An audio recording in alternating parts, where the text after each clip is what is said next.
তো উদ্ভিদের প্রজনন চ্যাপ্টারটায় আমরা কি জানি, এখানে হলো উদ্ভিদ কিভাবে গ্রোথ করে, রিপ্রোডাকশন করে, এগুলা সম্পর্কে আমরা জানবো।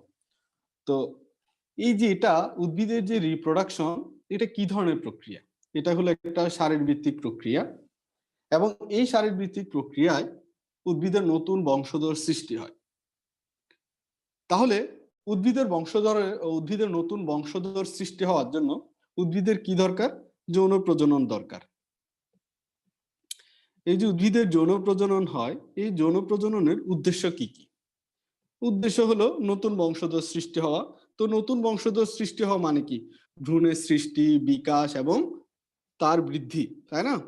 এগুলোর জন্যই হলো যৌন প্রজননটা জরুরি। এখন আসি উদ্ভিদের যে যৌন প্রজনন হয়, উদ্ভিদের যৌন প্রজননে আমাদের প্রথমে জানতে হবে আবৃতবীজী উদ্ভিদের ক্ষেত্রে যৌন প্রজনন যেটা হয় সেটা কি ধরনের? সেটা কি উন্নত ধরনের নাকি আদি ধরনের? আবৃতবীজী উদ্ভিদের যৌন প্রজনন উন্নত। উন্নত মানে উন্নত ধরনের যৌন প্রজননকে আমরা কি বলি? গ্যামাস। এর আগেও আমরা শুনছিলাম, তাই না? এটা গ্যামাস, দীর্ঘ আর হ্রস্ব মিলে যায়। এখন আসি এই যে আবৃতবীজী উদ্ভিদের যৌন প্রজনন, তাহলে এই যৌন প্রজননের জন্য কি দরকার? যৌন প্রজননের জন্য তোমার ফুল দরকার, কারণ ফুল হলো উদ্ভিদের জননাঙ্গ ধারণ করে। তাহলে আবৃতবীজী উদ্ভিদের কোন জায়গাটা জননাঙ্গ ধারণ করে? সেটা হলো ফুল। তাহলে ফুল হলো কি ধারণ করে? আবৃতবীজী উদ্ভিদের জননাঙ্গ ধারণ করে। আচ্ছা, এখন আসি এই ফুল জিনিসটা কি? ফুল জিনিসটা হলো, দেখো, ফুল জিনিসটা হলো রূপান্তরিত বিটপ। রূপান্তরিত বিটপকে বলা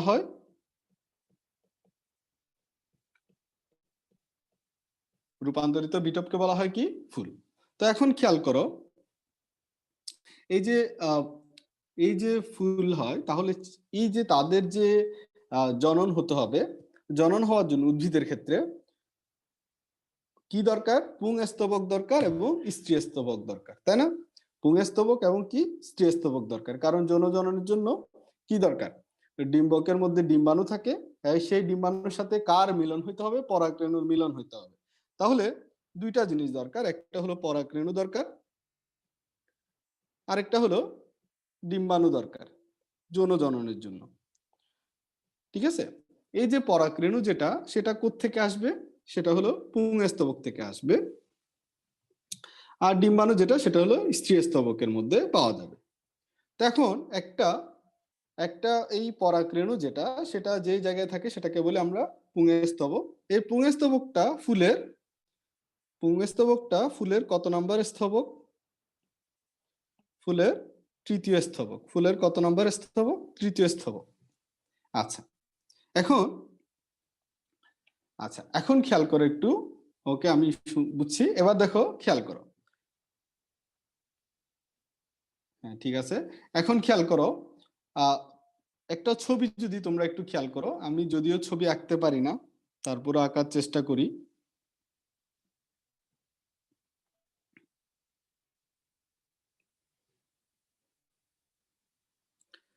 এখন খেয়াল করো, এটাকে যদি বলা হয় পুংদণ্ড, এবং এটাকে যদি বলা হয় পরাগধানী, ছবিতে যায় যতটুকু বুঝতেছো আর কি।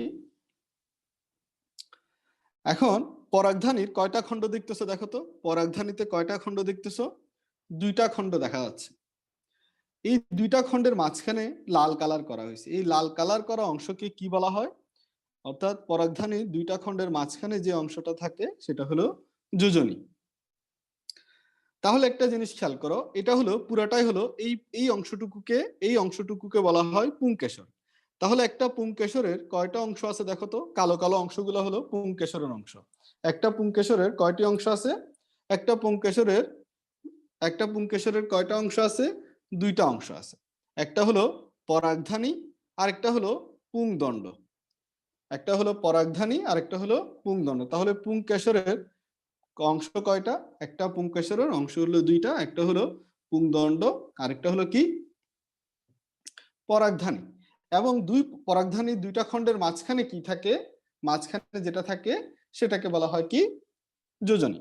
এখন এই পরাগধানী যেটা আছে, এই পরাগধানীটা যখন পরিণত হয় তখন হলো তোমার, তখন হলো এটা কয় কোণা দেখতে হয়, 4 কোণা বিশিষ্ট। পরাগধানী যখন পরিণত হয়ে যায় তখন এটা দেখতে 4 কোণা হয়ে যায়। এটা দেখতে কয় কোণা হয়ে যায়, 4 কোণা হয়ে যায়, মনে থাকবে। এখন দেখো ব্লু কালারের দিকে খেয়াল করো, প্রতি কোণায় ভিতরের দিকে, প্রতি কোণায় ভিতরের দিকে কিছু কোষ থাকে যেগুলো আকারে বড় হতে থাকে এবং এদের সাইটোপ্লাজম বেশি থাকে, নিউক্লিয়াস বড় হয়। সাইটোপ্লাজম বেশি, নিউক্লিয়াস বড় যেসব কোষ সেগুলা বিভাজন হয়, তাই না? এবং এগুলা দেখো, এই যে বড় ব্লু কালারের যে ছবিটা দিয়েছি এইগুলারে বলা হয় আর্কিস্ফেরিয়াল কোষ। তাহলে আর্কিস্ফেরিয়াল কোষ কোথায় থাকে, আশা করি ক্লিয়ার। আর্কিস্ফেরিয়াল কোষ কোথায় থাকে, আর্কিস্ফেরিয়াল কোষ কোথায় থাকে, সেটা হলো পরাগধানীর ভিতরের কোনায় কোনায় থাকে। এবং এই আর্কিস্ফেরিয়াল কোষগুলার সাইটোপ্লাজমের পরিমাণ থাকে বেশি। এই আর্কিস্ফেরিয়াল কোষগুলোতে কি থাকে, ঘন সাইটোপ্লাজম থাকে এবং নিউক্লিয়াসটা কি হয়, বড় হয়। এই আর্কিস্ফেরিয়াল কোষগুলা বিভাজিত হয়, বিভাজিত হয়ে দুইটা ভাগে ভাগ হয়, দেয়াল কোষ এবং প্রাথমিক জনন কোষ। কি হয়, দেয়াল কোষ এবং প্রাথমিক জনন কোষ। প্রশ্ন আসে এই আর্কিস্ফেরিয়াল কোষগুলা হ্যাপ্লয়েড নাকি ডিপ্লয়েড। আর্কিস্ফেরিয়াল কোষগুলা হলো ডিপ্লয়েড কোষ, ভালো করে খেয়াল করো। আর্কিস্ফেরিয়াল কোষগুলা কি, ডিপ্লয়েড কোষ। এটাতে যখন মাইটোসিস হয়, এটাতে যখন কি হয়, মাইটোসিস নট মিওসিস। আর্কিস্ফেরিয়াল কোষে কি হয়, মাইটোসিস বিভাজন হয়, তখন দুইটা অংশ সৃষ্টি হয়, একটা হলো দেয়াল কোষ এবং আরেকটা হলো জনন কোষ। জনন কোষটা হলো প্রাথমিক জনন কোষ বলে। এখন দেখো মাইটোসিস হলে ডিপ্লয়েড থেকে মাইটোসিস প্রক্রিয়া যেগুলো পাওয়া যাবে সেগুলো কি হবে, ডিপ্লয়েড হবে। এই দেয়াল কোষটা কি তৈরি করবে, প্রাচীর তৈরি করে। আর প্রাথমিক জনন কোষ থেকে পরবর্তীতে যেটা পাওয়া যায় সেটাকে বলা হয় পরাগ মাতৃকোষ। এখানে ডিপ্লয়েড সংখ্যক থাকে। আর পরাগ মাতৃকোষে যখন মিওসিস হয়, ভালো করে খেয়াল করো, পরাগ মাতৃকোষে যখন মিওসিস হয় তখন সৃষ্টি হয় পরাগ রেণু। আচ্ছা, পরাগ রেণু কি হবে, মিওসিস যখন হয়েছে তখন হবে হ্যাপ্লয়েড। আর একটা কোষের মধ্যে, একটা কোষে মিওসিস হলে একটা কোষ থেকে কয়টা কোষ পাওয়া যায়, 4টি। তাহলে একটি পরাগ মাতৃকোষ থেকে, প্রথম এমসিকিউ গুরুত্বপূর্ণ, সেটা হলো একটি পরাগ মাতৃকোষ থেকে কয়টি পরাগরেণু পাওয়া যায়, 4টি পরাগরেণু পাওয়া যায়। এবার আসি দেয়াল কোষ যেটা আছে সেটা প্রাচীর তৈরি করে। এই দেয়াল কোষ যেগুলা থাকে এগুলো এরকম কিছু, দেখো দেয়াল কোষগুলো এরকম প্রাচীর তৈরি থাকে। এই যে প্রাচীর যেটা, দেয়াল কোষের প্রাচীর যেটা, এই প্রাচীরটা কয় স্তর বিশিষ্ট, এই স্তরটা দেখো এখানে দেয়াল কোষের প্রাচীর 3 থেকে 5 স্তর বিশিষ্ট হয়। এর মধ্যে সবার ভিতরের স্তর যেটা, এটা হলো সবার ভিতরের দিকে স্তর। এই সবার ভিতরের এই স্তরকে বলা হয় ট্যাপেটাম। ট্যাপেটামের সাথেই, ট্যাপেটামের একদম কাছাকাছি যেটা থাকে সেটা হলো পরাগ মাতৃকোষ। ঠিক আছে, যেটা আমরা প্রাথমিক জনন কোষ বলি, এটা হলো প্রাথমিক জনন কোষ। তাহলে এই প্রাথমিক জনন কোষ পরবর্তীতে এখান থেকে কি আসবে, প্রাথমিক জনন কোষ থেকে কি আসবে, পরাগরেণু আসবে, তাই না? তাহলে এটাকে আমরা এখানে যদি মুছে দিই, একটা থেকে কয়টা আসবে, 4টা আসবে, তাই না? এই যে পরাগরেণুগুলা, এই পরাগরেণু পুষ্টি সাধন, ট্যাপেটামে হলো পুষ্টি থাকে। পরাগরেণুকে তাহলে পুষ্টি দিবে কে, ট্যাপেটাম। কারণ কি, পরাগরেণুগুলা বা পরাগ মাতৃকোষগুলা এগুলাকে পুষ্টি দিবে কে, ট্যাপেটাম। ঠিক আছে, ট্যাপেটাম, মনে থাকবে জিনিসটা।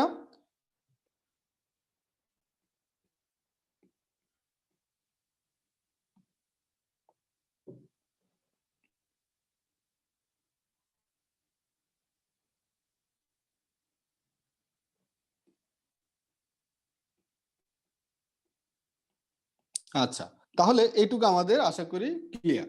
এখন দেখো এই যে পরাগ মাতৃকোষ, পরাগ মাতৃকোষ থেকে কি ধরনের বিভাজনের মাধ্যমে পরাগরেণু সৃষ্টি হয়? খুবই গুরুত্বপূর্ণ এই শব্দটা।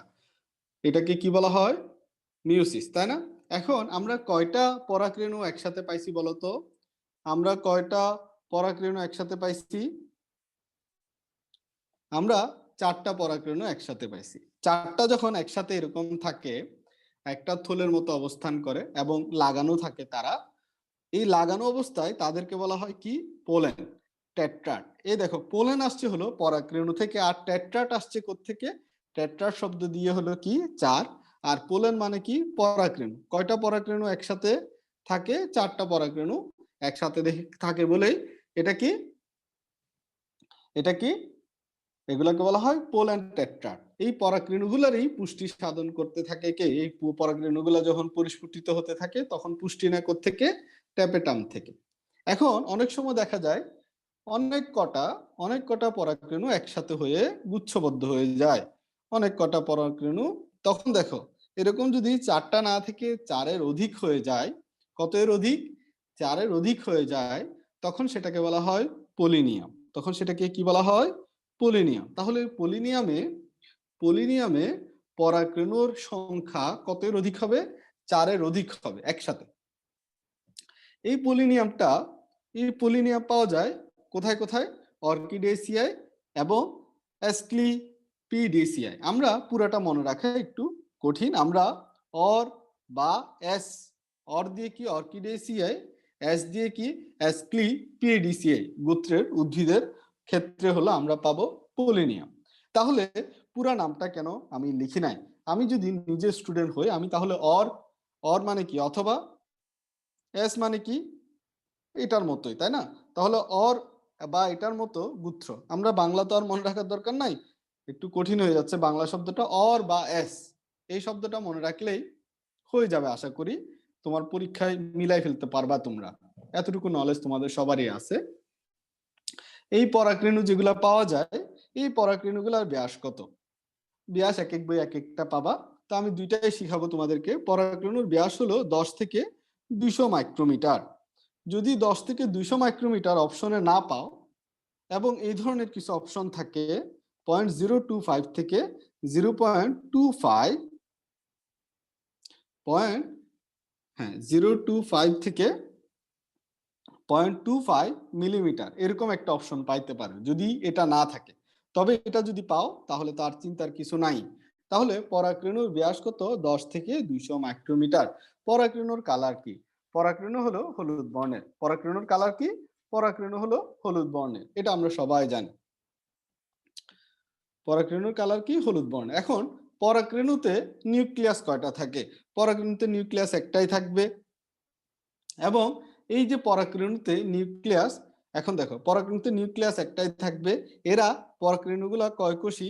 এক কোষী এবং হ্যাপ্লয়েড। পরাগরেণুগুলো একটু আগেও দেখছিলাম, এটা কি? হ্যাপ্লয়েড, তাই না? পরাগ মাতৃকোষে যখন মিউসিস হচ্ছে তখন এটা হ্যাপ্লয়েডই পাচ্ছি।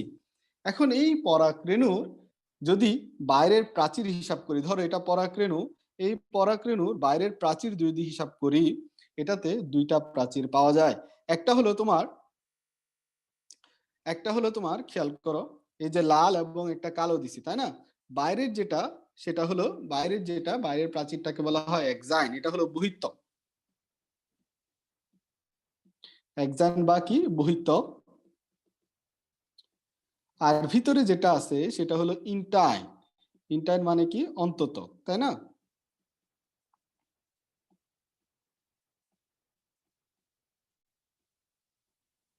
এখন আসি আমরা বহিঃত্বক এবং অন্ততক। বহিঃত্বককে বাংলায় বলা হয় এক্সাইন, আর বহিঃত্বককে ইংলিশে বলা হয় এক্সাইন, অন্ততককে ইংলিশে বলা হয় ইন্টাইন। এখন এখান থেকে দুইটা শব্দ খেয়াল রাখবা, যে কোনটা পুরু এবং কোনটা পাতলা, কোনটা কি দিয়ে তৈরি। পুরু কোনটা? বাইরেরটা। সাবাস, বাইরেরটা হলো কি? পুরু। সাবাস তৌকির, সানজিদা, ঠিক আছে। বাইরেরটা হলো পুরু, ভিতরেরটা হলো পাতলা। তাহলে কোনটা পুরু কোনটা পাতলা? ভিতরেরটা হলো পাতলা, বাইরেরটা হলো পুরু। এবার আসি আমরা এই বহিঃত্বক কি দিয়ে তৈরি। এই বহিঃত্বকটা খেয়াল করো, এক্সাইন যেটা, সেটা কি দিয়ে তৈরি? এক্সাইনটা হলো স্পোরোপুলেনিন দিয়ে তৈরি, স্পোরোপুলেনিন দিয়ে তৈরি। যদিও অনেক রাসায়নিক উপাদান থাকে, কিন্তু তুমি কি মনে রাখবা? স্পোরোপুলেনিন। অন্তত কি দিয়ে তৈরি? ভিতরের ত্বক যেটা পাতলা সেটা কি দিয়ে তৈরি? ইন্টাইন যেটা, সেটা কি দিয়ে তৈরি? সেটা হলো সেলুলোজ দিয়ে তৈরি। সাবাস বিশাল, এটা হলো সেলুলোজ দিয়ে তৈরি। এখন এই যে এক্সাইন যেটা আছে, সেই এক্সাইনের এখানে এখানে ছিদ্র থাকে। এক্সাইনের প্রাচীর আর কি পাতলা কি থাকে, এই যে যেখানে এক্সাইন থাকে ওখানে হলো ছোট ছোট ছিদ্র থাকে।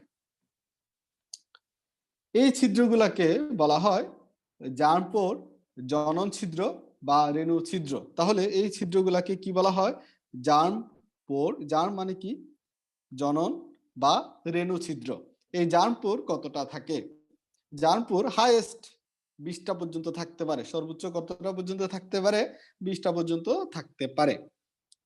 আচ্ছা, এখন এই যে ভিতরে যেটা আছে, ভিতরে যেটা ইন্টাইন আছে, সেই ইন্টাইনটা কি হয়? সেই ইন্টাইনটা হলো তোমার বৃদ্ধিপ্রাপ্ত হয়। কিভাবে বৃদ্ধিপ্রাপ্ত হয় দেখো, ইন্টাইনটা আমি লাল কালার করছিলাম না, ইন্টাইনটা এরকম বৃদ্ধিপ্রাপ্ত হয়ে একটা টিউবের মতো গঠন সৃষ্টি করে। গঠন সৃষ্টি করে যেটাকে কি বলা হয়? পোলেন টিউব বা পরাগ নালিকা। আর বাইরে হলো কালো অংশটা হলো এক্সাইন। তাহলে এখান থেকে তোমার একটা প্রশ্ন আসতে পারে, সেটা হলো পরাগ নালিকা তৈরি করে কোন অংশটা, এক্সাইন নাকি ইন্টাইন? পোলেন টিউবটা কোত্থেকে তৈরি হচ্ছে? পোলেন টিউবটা তৈরি করে ইন্টাইন। একটু কষ্ট করে মেসেজ দিবা, আমি পড়ি না পড়ি তুমি মেসেজ দিতে থাকো। তোমার হলো একবার কিন্তু মনোযোগটা ধরে থাকবে, মনোযোগ এদিক ওদিকে যাবে না, ঠিক আছে? পোলেন টিউবটা কোত্থেকে তৈরি হচ্ছে? ইন্টাইন থেকে তৈরি হচ্ছে, তাই না? এবার দেখো, আমরা জানতাম পরাগরেণুর ভিতরে একটা নিউক্লিয়াস ছিল। সেই নিউক্লিয়াসটা বিভাজিত হবে। সেই বিভাজনটা কি ধরনের বিভাজন মনে রাখবা? নিউক্লিয়াসে, পরাগরেণুর নিউক্লিয়াসে যে বিভাজনটা হয় সেটা হলো অসম বিভাজন। অসম বিভাজন মানে কি? দুই ভাগে বিভক্ত হবে, একটা বড় হবে, একটা ছোট হবে। একটা বড়, একটা ছোট। ছোট নিউক্লিয়াসটা কোথায় থেকে যাবে? ছোট নিউক্লিয়াসটা পরাগরেণুর যেখানে ছিল ওখানে থেকে যাবে, কিন্তু বড়টা কোথায় চলে আসবে? বড়টা হলো নালিকার ভিতরে চলে আসবে। এই যে নালিকার ভিতরে যখন চলে আসে, তখন এই নিউক্লিয়াসটাকে বলা হয় নালিকা নিউক্লিয়াস। এটাকে কি বলা হয়? নালিকা নিউক্লিয়াস। আর পরাগরেণুর ভিতরে যখন থাকে, অর্থাৎ নালীতে না এসে, তখন সেই নিউক্লিয়াসকে বলা হয় কি? জনন নিউক্লিয়াস। প্রশ্ন হলো, জনন নিউক্লিয়াস যেটা, সেটা কি আকারে ছোট হবে নাকি বড় হবে? খেয়াল করো, জনন নিউক্লিয়াস কিন্তু আকারে ছোট। আচ্ছা, তাহলে এই যে দ্বিনিউক্লিয়াস বিশিষ্ট পরাগরেণু, এই দ্বিনিউক্লিয়াস বিশিষ্ট পরাগরেণুটাই মূলত কি করে? পরাগায়ন করতে সাহায্য করে। এখন কিভাবে সাহায্য করে? এই দ্বিনিউক্লিয়াস বিশিষ্ট পরাগরেণুর যে জনন নিউক্লিয়াসটা আছে, এটা থেকে পরবর্তীতে কি সৃষ্টি হবে? পুংগেমিট বা শুক্রাণু সৃষ্টি হয়, যেটা আমরা জানি। আচ্ছা, আমরা ওদিকে আর যাচ্ছি না, এখন খেয়াল করো। এতটুকু হলো আমাদের কি হলো? পরাগরেণুর খেয়াল রাখবা। পরাগরেণুর মধ্যে কি প্রশ্ন আসতে পারে? প্রথম কথা হলো তার কালার কি, তার ব্যাস কত, এবং তার দুইটা আবরণীর এক্সাইন এবং ইন্টাইন কোনটা পুরু, কোনটা পাতলা, কোনটা কি উপাদান দিয়ে তৈরি, কোনটা থেকে পোলেন টিউব তৈরি হয়, পোলেন টিউবের নিউক্লিয়াসটা কি বড় নাকি পরাগরেণুর জনন নিউক্লিয়াসটা বড়, এই ধরনের প্রশ্নগুলো আসবে। ঠিক আছে, বুঝতে পারছো জিনিসটা? লাস্ট একটা জিনিস খেয়াল করবা, এই জনন নিউক্লিয়াস যেটা আছে সেটা থেকে বিভাজিত হয়ে, জনন নিউক্লিয়াসটা থেকে বিভাজিত হয়ে কি উৎপন্ন হয়? জনন নিউক্লিয়াস থেকে বিভাজিত হয়ে পুংগেমিট সৃষ্টি হয়। তাহলে পুংগেমিট কোন নিউক্লিয়াস থেকে সৃষ্টি হয়? পুংগেমিট কোন নিউক্লিয়াস থেকে সৃষ্টি হয়? জনন নিউক্লিয়াস থেকে। তাহলে এটা আরো একটা পরের স্টেজ। তো এখন খেয়াল করো, আমরা আরো একটু স্পেসিফিক ছবি এঁকে ফেলি। যখন বিভাজন হয়ে যায় তখন কি হয়?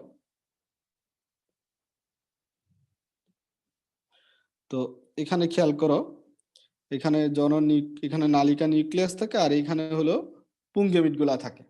ঠিক আছে, এই পুরাটাই হলো তার কি? পুংগেমিটোফাইট। এই পুরাটাই হলো তার কি? পুংগেমিটোফাইট। ভালো করে খেয়াল করো, একটা থেকে দুইটা আসতেছে, তাহলে খেয়াল করো একটা থেকে তোমরা প্রশ্ন করতেছো যে জনন নিউক্লিয়াস থেকে যে পুংগেমিট আসে এটা কি মাইটোসিস নাকি মিওসিস, একটু খেয়াল করো তো, একটা থেকে দুইটা আসছে, তাহলে কি হবে? প্রশ্ন তো এখানে আর করার সুযোগই নাই, তাই না? একটা থেকে দুইটা আসলে কি হবে? মাইটোসিস। সাবাস, এটা হবে কি? মাইটোসিস। আচ্ছা, বুঝে গেছো তোমরা সবাই, ভেরি গুড।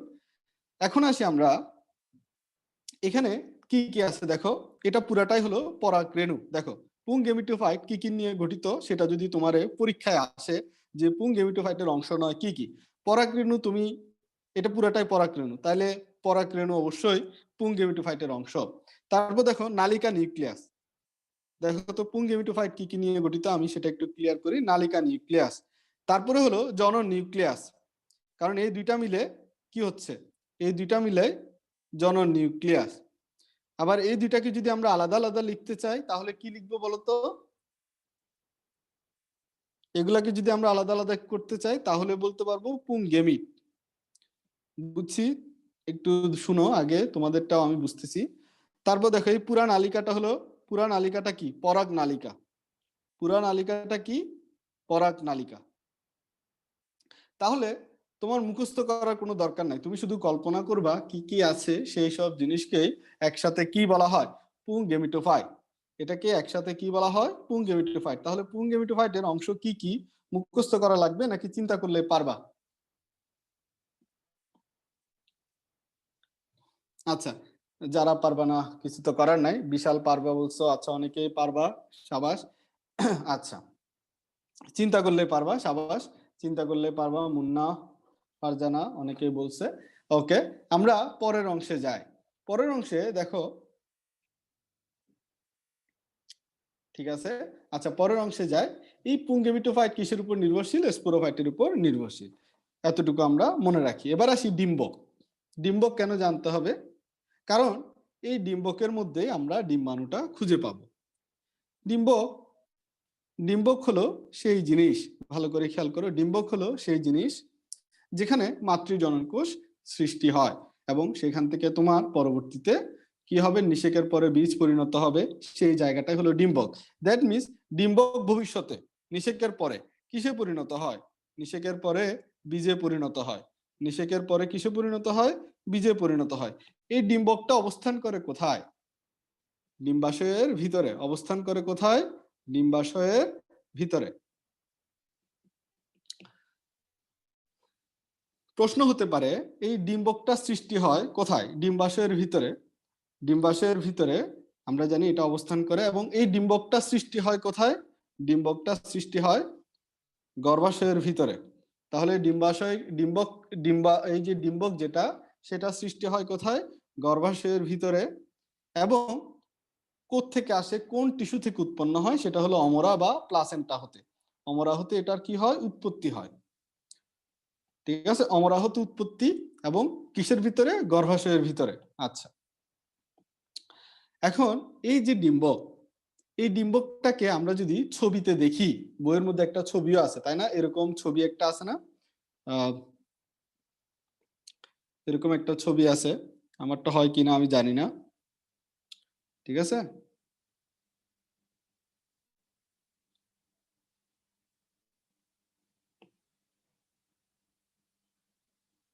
এরকম একটা অংশ আছে। আচ্ছা যাই হোক, আমি মোটামুটি চেষ্টা করছি যতটুকু পারি।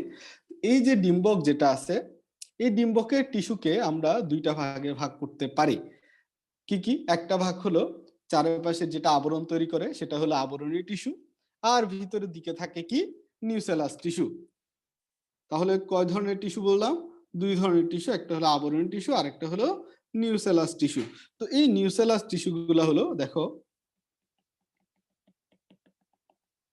এই যে নিউসেলাস টিস্যু, এটা হলো নিউসেলাস টিস্যু। এই যে নিউসেলাস টিস্যু, আর এই যে বাইরের যেটা দেখতেছো ব্লু কালারের যে অংশটা দেখতেছো, ব্লু কালারের যে অংশটা দেখতেছো, সেটা হলো তার আবরণ টিস্যু, যেটাকে আমরা ডিম্বক ত্বক বলি বা বহিঃত্বক বলি। ঠিক আছে,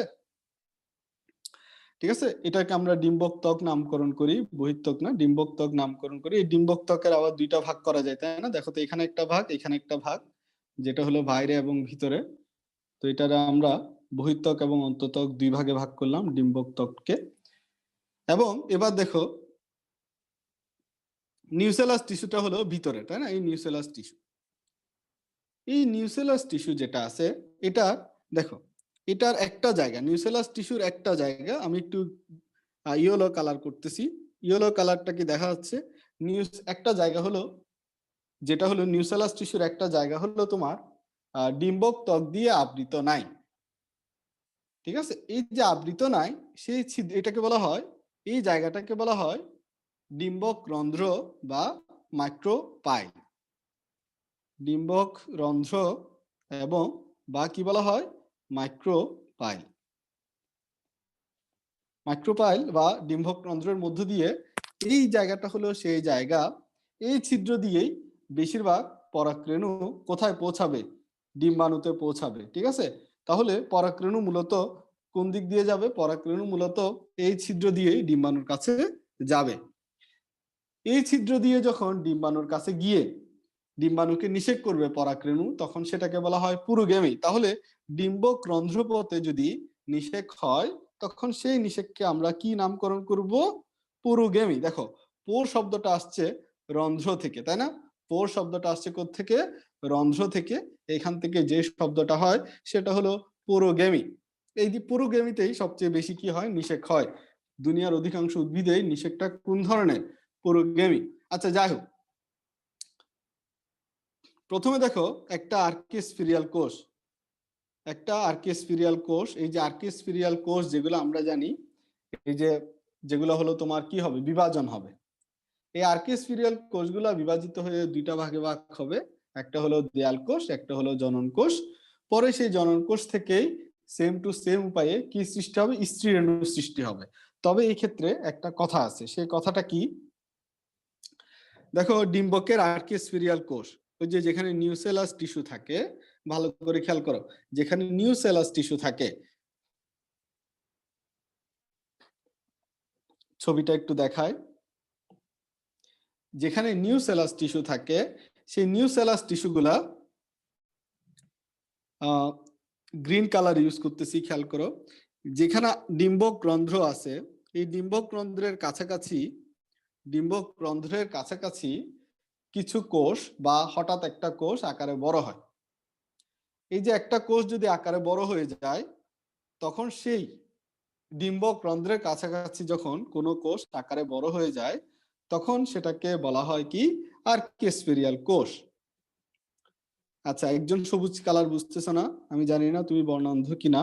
আচ্ছা, আর্কিস্ফেরিয়াল কোষ, এই আর্কিস্ফেরিয়াল কোষ দেখো যদি বিভাজিত হয়, মজা করলাম, সিরিয়াসলি নেওয়ার কিছু নাই। দেখো, দেয়াল কোষ এবং কি হবে? প্রাথমিক জনন কোষ। একটু ভালো করে খেয়াল করিও, প্রাথমিক জনন কোষ। তো এগুলাতে মাইটোসিস হবে। কি হবে? মাইটোসিস।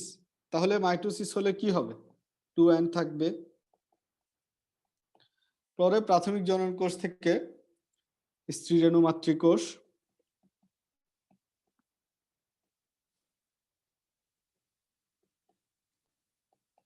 এবং সেখানে যখন কি হবে? মিউসিস হবে। সেখানে যখন কি হবে? মিউসিস হবে, তখন স্ত্রী রেণু সৃষ্টি হবে। এখন কয়টা স্ত্রী রেণু সৃষ্টি হয়? 4টি স্ত্রী রেণু সৃষ্টি হয়, যার মধ্যে 3টা নষ্ট হয়ে যাবে এবং একটা শুধু কি থাকবে? কর্মক্ষম থাকবে। মানুষের মতো একটি কর্মক্ষম থাকবে, আর 3টি কি হয়ে যাবে? নষ্ট হয়ে যাবে। এখন আসি আমরা, এই যে একটা ডিপ্লয়েড স্ত্রী রেণু থেকে, স্ত্রী রেণু মাতৃকোষ থেকে কয়টা হ্যাপ্লয়েড স্ত্রী রেণু তৈরি হয়? 4টা, যার মধ্যে 3টা নষ্ট হয় এবং একটা কি থাকে? ঠিক থাকে। ঠিক আছে, তো ডিম্বাণুটা কোথায় থাকে একটু দেখে আসি। আমি ছবিতে ফিরে আসলাম, আমার ঐতিহাসিক ছবিটাতে। তো ছবিটাতে একটু খেয়াল করো,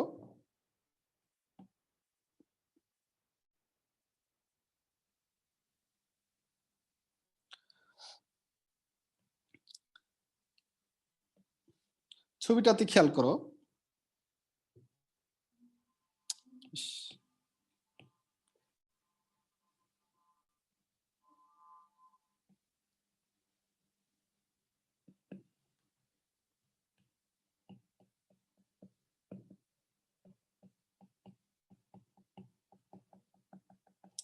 কালো কালো অংশ যেগুলো আছে সেগুলো হলো নিউসেলাস টিস্যু। ঠিক আছে, তো তোমার একটা একটা জিনিস চিনাই দিই। চিনানোর দরকার কেন, চিনানোর আসলে খুব যে দরকার আছে তা না, বিভিন্ন জিনিস বোঝানোর সময় আমার জন্য ইজি হবে, এই জন্য জাস্ট জিনিসগুলো চিনাই দেওয়া, এছাড়া আর কোনো কাজ নেই।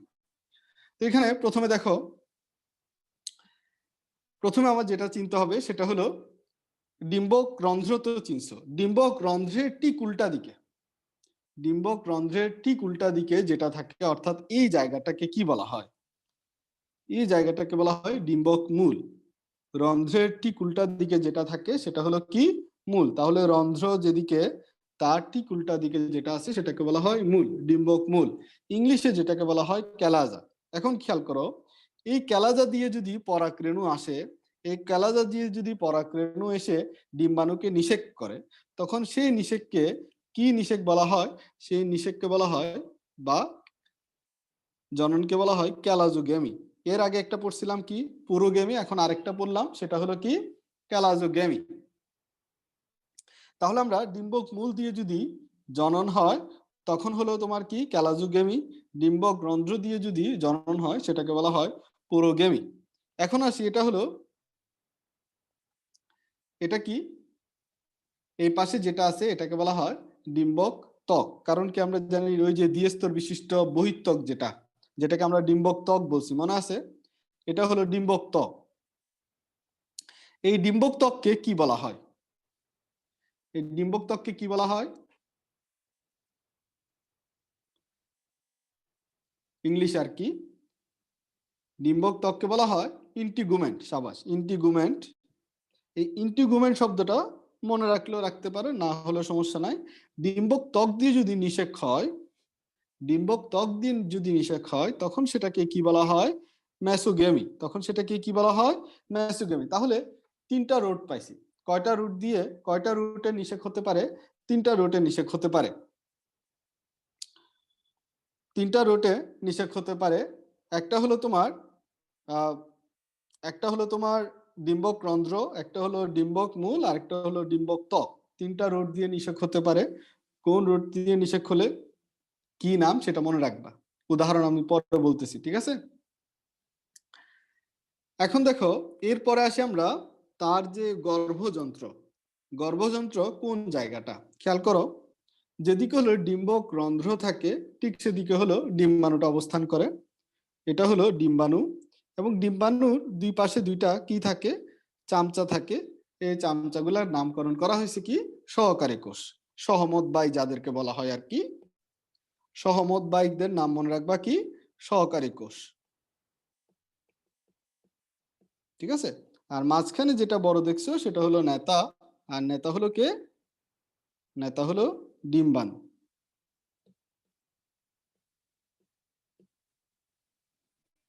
তাহলে ডিম্বাণুর দুই পাশে দুইটা কি থাকে, সহমত বাই থাকে। সহমত বাইদের আরেক নাম কি, সহকারী কোষ। এখন দেখো, ডিম্বাণুর ঠিক উল্টা দিকে, ডিম্বাণুর ঠিক উল্টা দিকে কি থাকবে, তিনটা কোষ থাকে। এই তিনটা কোষকে কি বলা হয়, এই তিনটা কোষকে বলা হয় প্রতিপাদক কোষ। এগুলো আমার পরবর্তীতে গিয়ে লাগবে, এগুলোকে বলা হয় প্রতিপাদক কোষ। আচ্ছা, এবার দেখো মাঝখানে কি থাকে, মাঝখানে থাকে সেকেন্ডারি নিউক্লিয়াস। মাঝখানে কি থাকে, সেকেন্ডারি নিউক্লিয়াস। মাঝখানে কি থাকে, সেকেন্ডারি নিউক্লিয়াস। আচ্ছা,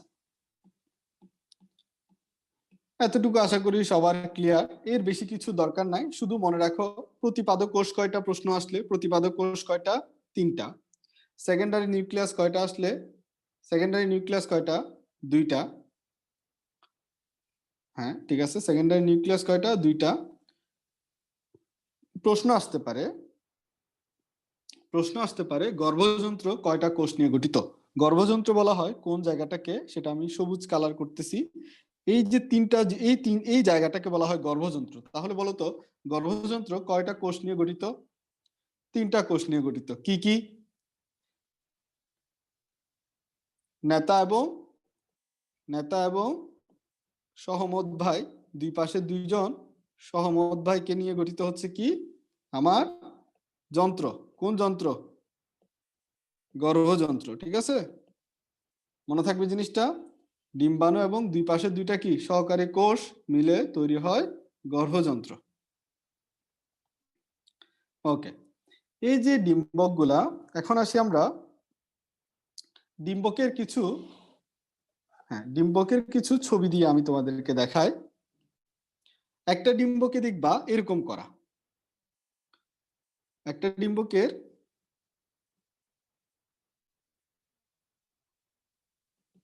এরকম করা একটা ডিম্বক,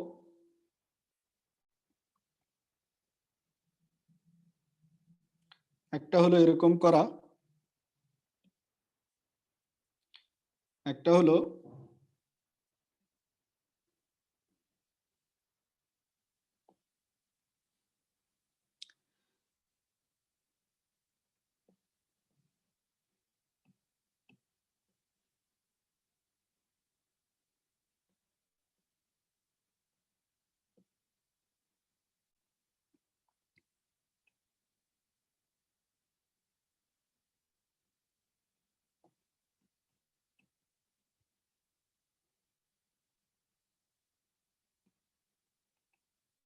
আরেকটা হলো এরকম করা। ঠিক আছে? আচ্ছা, এখন প্রথমে দেখো এই যে যেটা, এটা হলো রন্ধ্র, এটা হলো কি রন্ধ্র। ঠিক আছে, ভালো করে খেয়াল করো, এটা হলো ডিম্বক রন্ধ্র।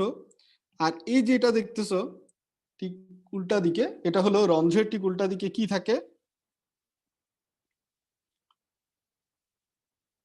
ডিম্বক মূল। ডিম্বক রন্ধ্রের ঠিক উল্টা দিকে কি থাকে, ডিম্বক মূল। এবং এরপরে যেটা আছে সেটা হলো ডিম্বক নাড়ি। এই যে জায়গাটা, যেটা হলো এই জায়গাটা হলো ডিম্বক মূল, এই জায়গাটা হলো ডিম্বক মূল, এই জায়গাটা হলো ডিম্বক নাড়ি।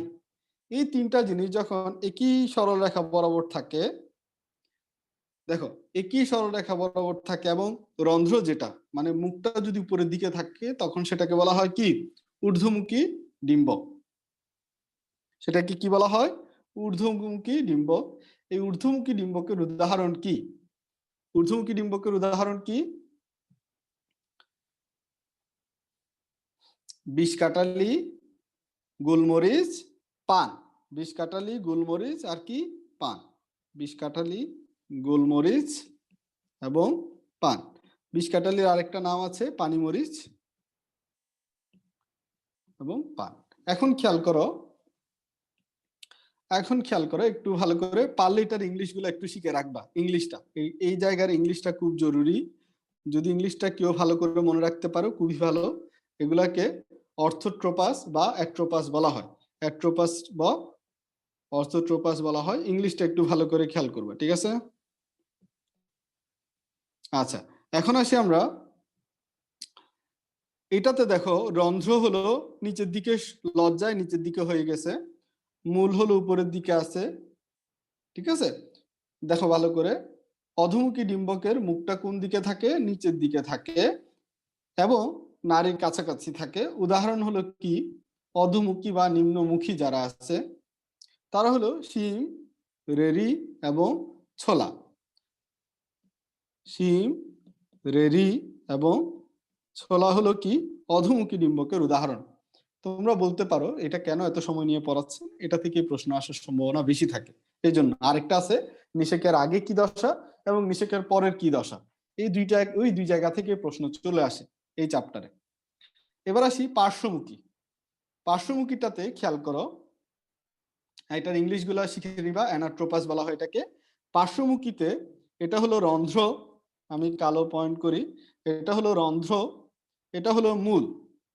ঠিক আছে, এখন রন্ধ্র এবং মূলকে যদি আমি একটা সরলরেখা দিয়ে অ্যাড করি, এটা যদি সরলরেখা দিয়ে অ্যাড করি এবং এটাকে যদি আমরা নারীর সাথে অ্যাড করি, তাহলে দেখো তো রন্ধ্র এবং নারীর মধ্যকার কোণ, ঠিক আছে, মূল এবং নারীর মধ্যকার কোণ কত ডিগ্রি, কত ডিগ্রি? 90 ডিগ্রি, অর্থাৎ সমকোণ। অর্থাৎ কি সমকোণ। এর মানে কি, এর মানে হলো ডিম্বক নারীর সাথে যদি রন্ধ্র এবং মূল কি অবস্থায় থাকে, সমকোণে থাকে, তখন সেটাকে বলা হয় কি পার্শ্বমুখী ডিম্বক। সেটাকে কি বলা হয়, পার্শ্বমুখী ডিম্বক। এই পার্শ্বমুখী ডিম্বক তাহলে উদাহরণ কি, ক্ষুদিপানা এবং পপি। ক্ষুদিপানা আরেকটা কি পপি, যেটাকে বলা হয় আফিম। মনে থাকবে? আচ্ছা, এবার আসি আমরা বক্রমুখী ডিম্বকের উদাহরণ। বক্রমুখী ডিম্বকে খেয়াল করো, এই যে এটা হলো রন্ধ্র, এটাকে কি বলা হয়? রন্ধ্র। এখন রন্ধ্র, এটা হলো মূল, এটা হলো রন্ধ্র, এটা হলো মূল। খেয়াল করো, এটা হলো মূল আর এটা হলো নাড়ি। তাহলে আমি যদি এখন এটা যদি রেখা কল্পনা করি, খেয়াল করো, মূলের সাথে নাড়ি কত কোণ উৎপন্ন করতেছে?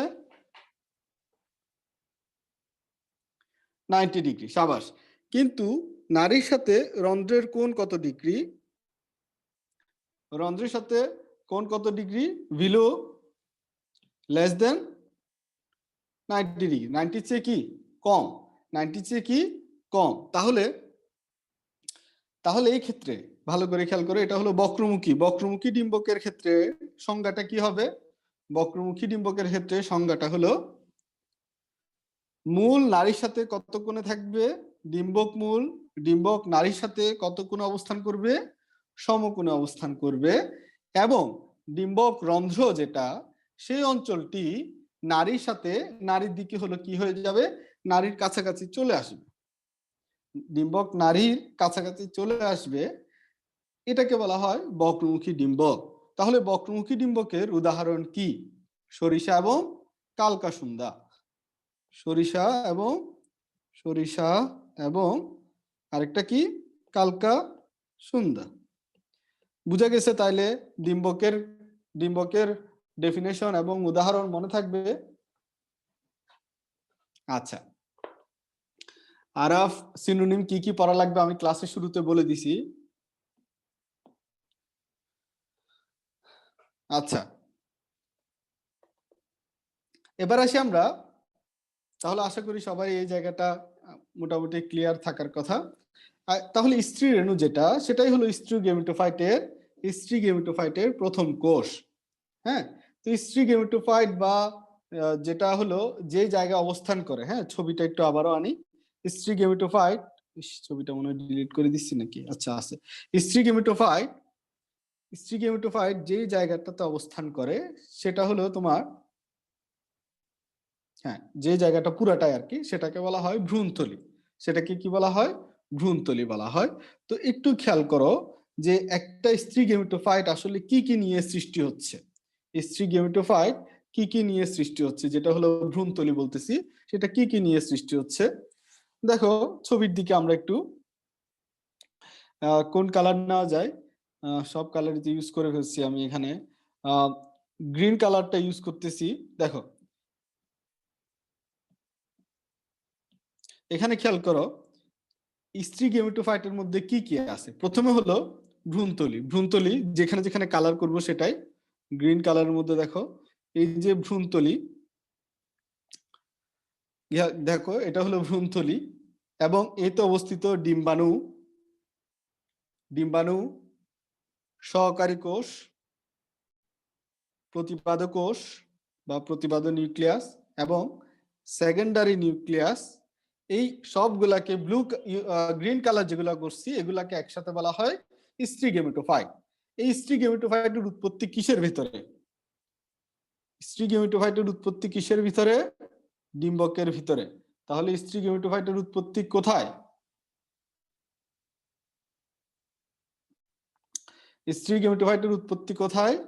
ডিম্বকের ভিতরে হলো স্ত্রী গেমেটোফাইটের উৎপত্তি। আচ্ছা, এখন দেখো এই যে এই যে ভ্রূণথলি, এই ভ্রূণথলি হলো কয়েকটা ভাবে গঠিত হতে পারে।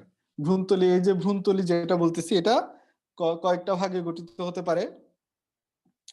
কি কি ভ্রূণথলি কি কি ভাগে গঠিত হতে পারে? একটা হলো মনোস্ফরিক প্রক্রিয়া, একটা হলো বায়োস্ফরিক প্রক্রিয়া, একটা হলো টেট্রাস্ফরিক প্রক্রিয়া। কি কি বললাম? মনোস্ফরিক প্রক্রিয়া, বায়োস্ফরিক প্রক্রিয়া এবং আরেকটা হলো টেট্রাস্পোরিক প্রক্রিয়া। ট্রাই বলতে কিচ্ছু নাই, ঠিক আছে? টেট্রাস্পোরিক প্রক্রিয়ায় হলো এই তিন উপায়ে হলো ভ্রূণথলি গঠিত হতে পারে, ঠিক আছে? টেট্রাস্পোরিক যেটা আছে এটা আবার 7 ধরনের হয়। টেট্রাস্পোরিক যেটা সেটা আবার কয় ধরনের হয়? 7 ধরনের হয়। এই 7 ধরনের মধ্যে সবচেয়ে বেশি যেটা জরুরি সেটা হলো কি? Peperomia type. সেটা কি বলা হয়? Peperomia type. এগুলো অন্য বই থেকে নিয়ে আসছে। Peperomia type. এই পেপারোমিয়া টাইপটা হলো 16 নিউক্লিয়াস বিশিষ্ট। এটা হলো প্রধানটা। আরো আছে, যেমন হলো ফ্রিটালারিয়া টাইপ। ফ্রিটালারিয়া টাইপ যেটা এটা হলো তোমার 8 নিউক্লিয়াস বিশিষ্ট। সেটা হলো কত? 8 নিউক্লিয়াস বিশিষ্ট। তবে সবচেয়ে বেশি যেটা সেটা হলো মনোস্ফুরিক প্রক্রিয়া। মনোস্ফুরিক প্রক্রিয়ায় যে ভ্রূণথলিটা গঠিত হয় এই ভ্রূণথলির পরিমাণ প্রায় 75%, অর্থাৎ 75% উদ্ভিদে 75% উদ্ভিদে ভ্রূণথলিটা গঠিত হয় মনোস্ফুরিক প্রক্রিয়ায়। আচ্ছা, এখন আসি মনোস্ফুরিক প্রক্রিয়ায় ভ্রূণথলিগুলা কত নিউক্লিয়াস বিশিষ্ট হয়। মনোস্ফুরিক প্রক্রিয়ায় যে ভ্রূণথলিগুলা গঠিত হয়, হ্যাঁ, মনোস্ফুরিক প্রক্রিয়ায় ভ্রূণথলি গঠিত হয় কয় নিউক্লিয়াস বিশিষ্ট? 8 নিউক্লিয়াস বিশিষ্ট। সাবাস। কিন্তু ব্যতিক্রমও আছে। ভ্রূণথলিগুলা একটু আগে দেখছো না, এখানে কিন্তু মনোস্ফুরিক প্রক্রিয়ার ছবি দেখাইছিলাম। দেখো এখানে কয়টা নিউক্লিয়াস আছে? 1 2 3, সবুজ কালার 4 5 6 7 8। এটা মনোস্ফুরিক প্রক্রিয়ার ভ্রূণথলি। ঠিক আছে? কোন ভ্রূণথলি আছে নরমালি 8টা হয় মনোস্ফুরিক প্রক্রিয়ার ভ্রূণথলি, তাহলে কয় নিউক্লিয়াস বিশিষ্ট? 8 নিউক্লিয়াস বিশিষ্ট হওয়ার কথা। তবে কখনো কখনো 4 নিউক্লিয়াস বিশিষ্ট হয়। 4 নিউক্লিয়াস বিশিষ্ট হলে এটা হলো ব্যতিক্রম। এই ব্যতিক্রম যেটা সেটার উদাহরণ কি? অ্যানথেরা। ঠিক আছে? আচ্ছা, এখন দেখো এই এই যে মনোস্ফুরিক প্রক্রিয়ার ভ্রূণথলি গঠিত হয়, মনোস্ফুরিক প্রক্রিয়ায় যে ভ্রূণথলি গঠিত হয় সেটা প্রথম কে আবিষ্কার করেন বা কে বর্ণনা দেন? তার নাম হলো স্ট্রাসবুর্গার। কত সালে দিছেন এটা? সালটা দরকার 1879। এটা হলো 16 নিউক্লিয়াস বিশিষ্ট। পেপারোমিয়াটা হলো 16 নিউক্লিয়াস বিশিষ্ট। ঠিক আছে? এখানে সালটা ভুল লিখে ফেলছি আমি, তোমাদের দিকে খেয়াল করতে করতে। সাল হবে 1879। ঠিক আছে? 1879, 879। ঠিক আছে? 1879 সালটা একটু ঠিক করে নাও। স্ট্রাসবার্গার 1879 সালে এটার কি দেন? ভ্রূণথলি গঠনের বর্ণনা দেন। তাহলে এতক্ষণ তোমাদের হলো মোটামুটি বর্ণনাগুলো দেওয়া শেষ। এখন যেটা হলো দেখাবো সেটা হলো এই যে নিষেকটা হয়, এই নিষেকটা হওয়ার সময় কিভাবে হয়। নিষেকটা আমি একটু আগে বললাম, নিষেকটা হওয়ার জন্য পরাগায়নটা কিন্তু জরুরি। পরাগায়ন জরুরি মানে কি? পরাগরেণুর আসতে হবে। পরাগরেণু কয়টা পথে আসতে পারে বলছিলাম? কয়টা পথে আসতে পারে? 3টা পথে আসতে পারে। একটা হলো তোমার পুরোগেমি। এটা হলো কি? একটা হলো পুরোগেমি, একটা হলো যখন ডিম্বক রন্ধ্র দিয়ে হবে তখন সেই নিষেককে আমরা বলছি কি? পুরোগেমি। ক্যালাজোগেমি কখন হয়? কি দিয়ে নিষেক হলে ক্যালাজোগেমি হয়? কোন পথ দিয়ে? ডিম্বক মূল দিয়ে হলে ক্যালাজোগেমি, আর ডিম্বক ত্বক দিয়ে হলে সেটাকে কি বলা হয়? ডিম্বক ত্বক দিয়ে যদি পরাগরেণু আসে সেটাকে বলা হয় মেসোগেমি। এখন এই যে পরাগরেণু আসার জন্য কি জরুরি? পরাগায়ন জরুরি। পরাগরেণু আসার জন্য কি জরুরি? পরাগায়ন জরুরি। পৃথিবীতে শতকরা 85% উদ্ভিদের নিষেকের জন্য বা পরাগায়নের জন্য পতঙ্গ বা প্রাণীর উপর নির্ভরশীল। 85% উদ্ভিদ পরাগায়নের জন্য কিসের উপর?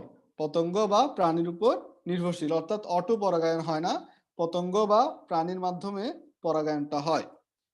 তো পৃথিবীতে কত প্রজাতির পুষ্পক উদ্ভিদের মধ্যে 2,50,000, 2 লাখ কত?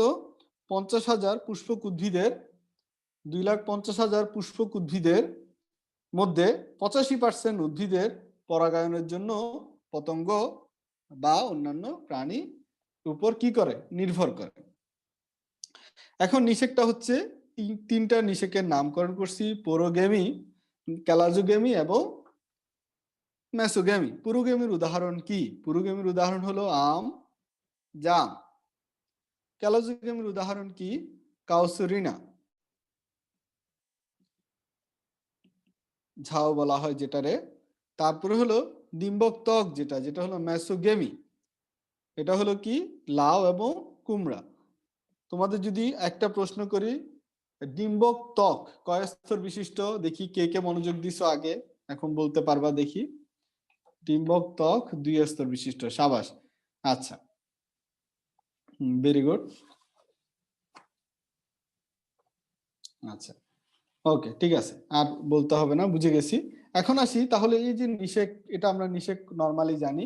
এখন একটা প্রশ্ন আসে যে দ্বি নিষেক। নিষেক তো ধরো আমরা বুঝলাম, দ্বি নিষেক জিনিসটা কি? দ্বি নিষেক জিনিসটা বোঝার জন্য আমাদের আবারও প্রথম ছবিতে চলে যেতে হবে। এবার আমি লাল কালার দিয়ে বুঝাচ্ছি। একটা ধরো পরাগরেণু এ, কোনায় দেখো এখানে একটা পরাগরেণু ধরো এ। এই পরাগরেণু যদি একই সময়ে পরাগরেণু, এটা ধরো একই সময়ে এই যে ডিম্বাণু, লাল কালার করছি, ডিম্বাণুর সাথে যুক্ত হলো। ভালো করে খেয়াল করো, একটি পুংগেমিটের সাথে কার যুক্ত হলো? ডিম্বাণু যুক্ত হলো। এটা ধরো বি। এই বি পুংগেমিট একই টাইমে মানে যে সময়ে এটা হলো কার সাথে মিলিত হচ্ছে? ডিম্বাণুর সাথে মিলিত হচ্ছে। একই সময়ে আরেকটা পুংগেমিট যদি সেকেন্ডারি নিউক্লিয়াসের সাথে গিয়ে যুক্ত হয়, একই সময়ে আরেকটা পুংগেমিট যদি কার সাথে?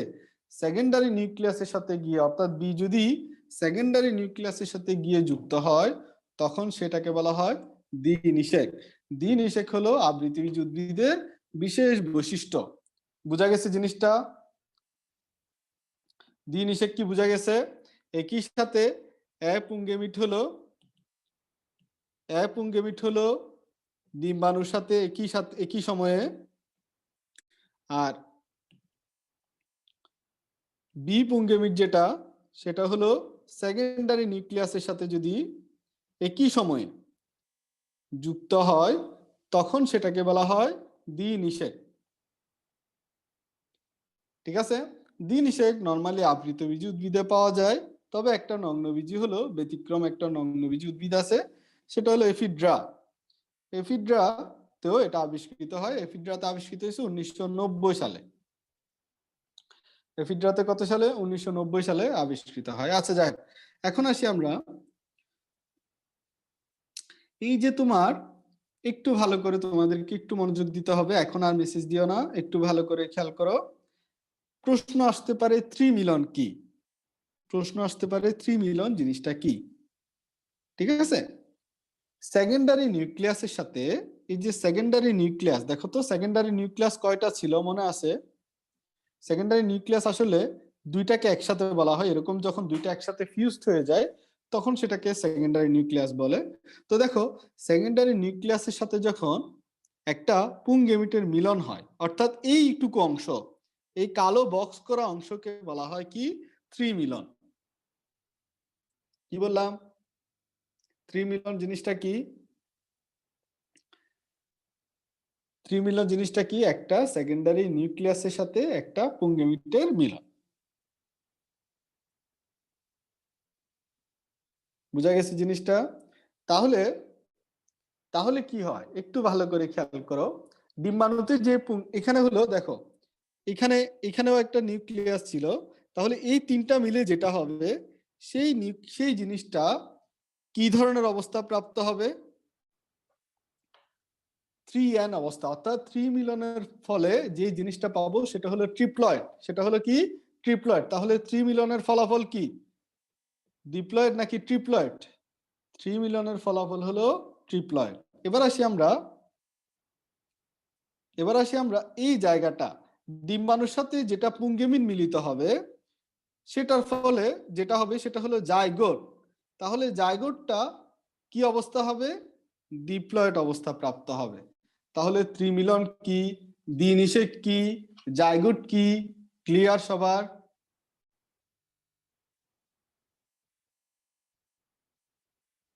আচ্ছা, বুঝা গেছে তাই না? ওকে, তাহলে সবারই আশা করি ক্লিয়ার। তাহলে নিষেক যখন হবে, নিষেক থেকে কি কি হতে পারে? নতুন বংশধর সৃষ্টি হবে, ফল সৃষ্টি হবে, ডিম্বক থেকে বীজ সৃষ্টি হবে। তাহলে নিষেকের পরবর্তীতে, অর্থাৎ নিষেক যখন হয় তার পরবর্তীতে কি হয়, নিষেকের আগের এবং পরের দশা, সেগুলা সম্পর্কে আমাদের একটু জানতে হবে। নিষেকের আগে যেটা গর্ভাশয়, নিষেকের আগে যেটার নাম ছিল গর্ভাশয়, নিষেকের পরে তার নাম হয়ে যাচ্ছে, নিষেকের পরে তার নাম হয়ে গেল কি, ফল। আচ্ছা, এবার আসি, নিষেকের আগে যার নাম ডিম্বক, নিষেকের পরে তার নাম কি? তার নাম হলো বীজ। সাবাস। ডিম্বকের বাইরে দুইটা ত্বক ছিল না, মনে আছে? ডিম্বকের বাইরে কয়টা ত্বক ছিল? ডিম্বক ত্বকটা কয় ভাগে বিভক্ত ছিল? দুই ভাগে বিভক্ত ছিল, ছবি এঁকে বুঝাইছিলাম তাই না? তো বহিত্বকটাকে বলা হয় ডিম্বকের ক্ষেত্রে, ডিম্বকের যেটা বহিত্বক, যেটার নাম এক্সাইন, আর ভিতরে যেটা সেটাকে আমরা বলি ইন্টাইন। এক্সাইনটা কিসে পরিণত হবে? এক্সাইনটা পরিণত হবে টেস্টাতে, আর ইন্টাইনটা পরিণত হবে টেকমেনে, অর্থাৎ বীজের বাইরের ত্বক এবং বীজের ভিতরের ত্বক। ঠিক আছে? আচ্ছা, এবার আসি আমরা নিউসেলাস টিস্যু। নিউসেলাস টিস্যু যেটা হলো ভ্রূণকে পুষ্টি দিবে, একটা সময় পুষ্টি দিতে দিতে সেটা নিঃস্ব হয়ে যাবে, যেহেতু ভ্রূণকে পুষবে, ঠিক না? ভ্রূণ পোষক টিস্যু, এটা হলো ভ্রূণকে পুষ্টি দিতে দিতে এক সময় নিজে কি হয়ে যাবে, নিঃশেষ হয়ে যায়। অথবা নিঃশেষ যদি নাও হয়, তাও হলো ভ্রূণের আশেপাশে গায়ে লেগে থাকে, যেটাকে আমরা বলি, যদি নিঃশেষ না হয় তখন একটু করে গায়ে লেগে থাকে, যেটার নাম হয় পেরিস্পার্ম বা পরিভ্রূণ। সবচেয়ে ইম্পর্টেন্ট যেটা ডিম্বাণু, মোস্ট ইম্পর্টেন্ট, ডিম্বাণু বা এক নিষেকের পরে কিসে পরিণত হয়, ভ্রূণ। পরীক্ষার হলে ডিম্বাণুর সাথে ডিম্বকের ঝামেলাটা লেগে যায়, স্টার চিহ্ন দিয়ে রাখো, ডিম্বক এবং ডিম্বাণুর মধ্যে ঝামেলা লাগানো যাবে না। ডিম্বক হলো বীজে পরিণত হবে, ডিম্বাণু হলো ভ্রূণে পরিণত হবে। ঠিক আছে? দেখি কে পারবা, উস্ফিয়ার, উস্ফিয়ার যেটা, সেটা কিসে পরিণত হবে? উস্ফিয়ার সেম, কারণ ডিম্বাণুরই আরেক নাম হলো কি, উস্ফিয়ার। ডিম্বাণুরই আরেক নাম কি, উস্ফিয়ার। তাহলে দেখো,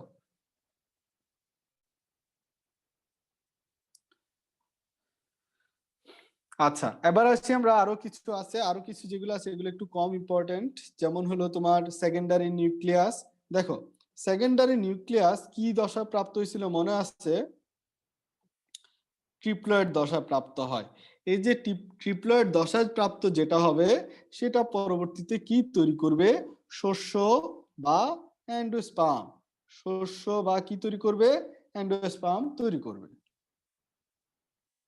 ক্লিয়ার? শস্য বা কি তৈরি করবে? অ্যান্ডোস্পার্ম তৈরি করবে। বাকি যেগুলো আছে যেমন সহকারী কোষ, প্রতিপাদক কোষ, এগুলো নষ্ট হয়ে যাবে। ডিম্বক রন্ধ্র, ডিম্বক হলো বীজে পরিণত হবে, ছিদ্রটা থেকে যাবে, তখন ডিম্বক, যেহেতু ডিম্বকের জায়গায় বীজ খাওয়া যায়, তো কি এটা খাওয়া যায়, তাহলে হলো ডিম্বক রন্ধ্র কিসে পরিণত হবে? বীজ রন্ধ্রে পরিণত হবে। তারপর হলো হাইলাম, বীজ নাভি, এটা আরগুলা তত ইম্পর্টেন্ট না, চারটা একটু দেখে নিবা, যেগুলা পড়াইছে এগুলাই হলো দরকারি, বাকিগুলো অত দরকারি না।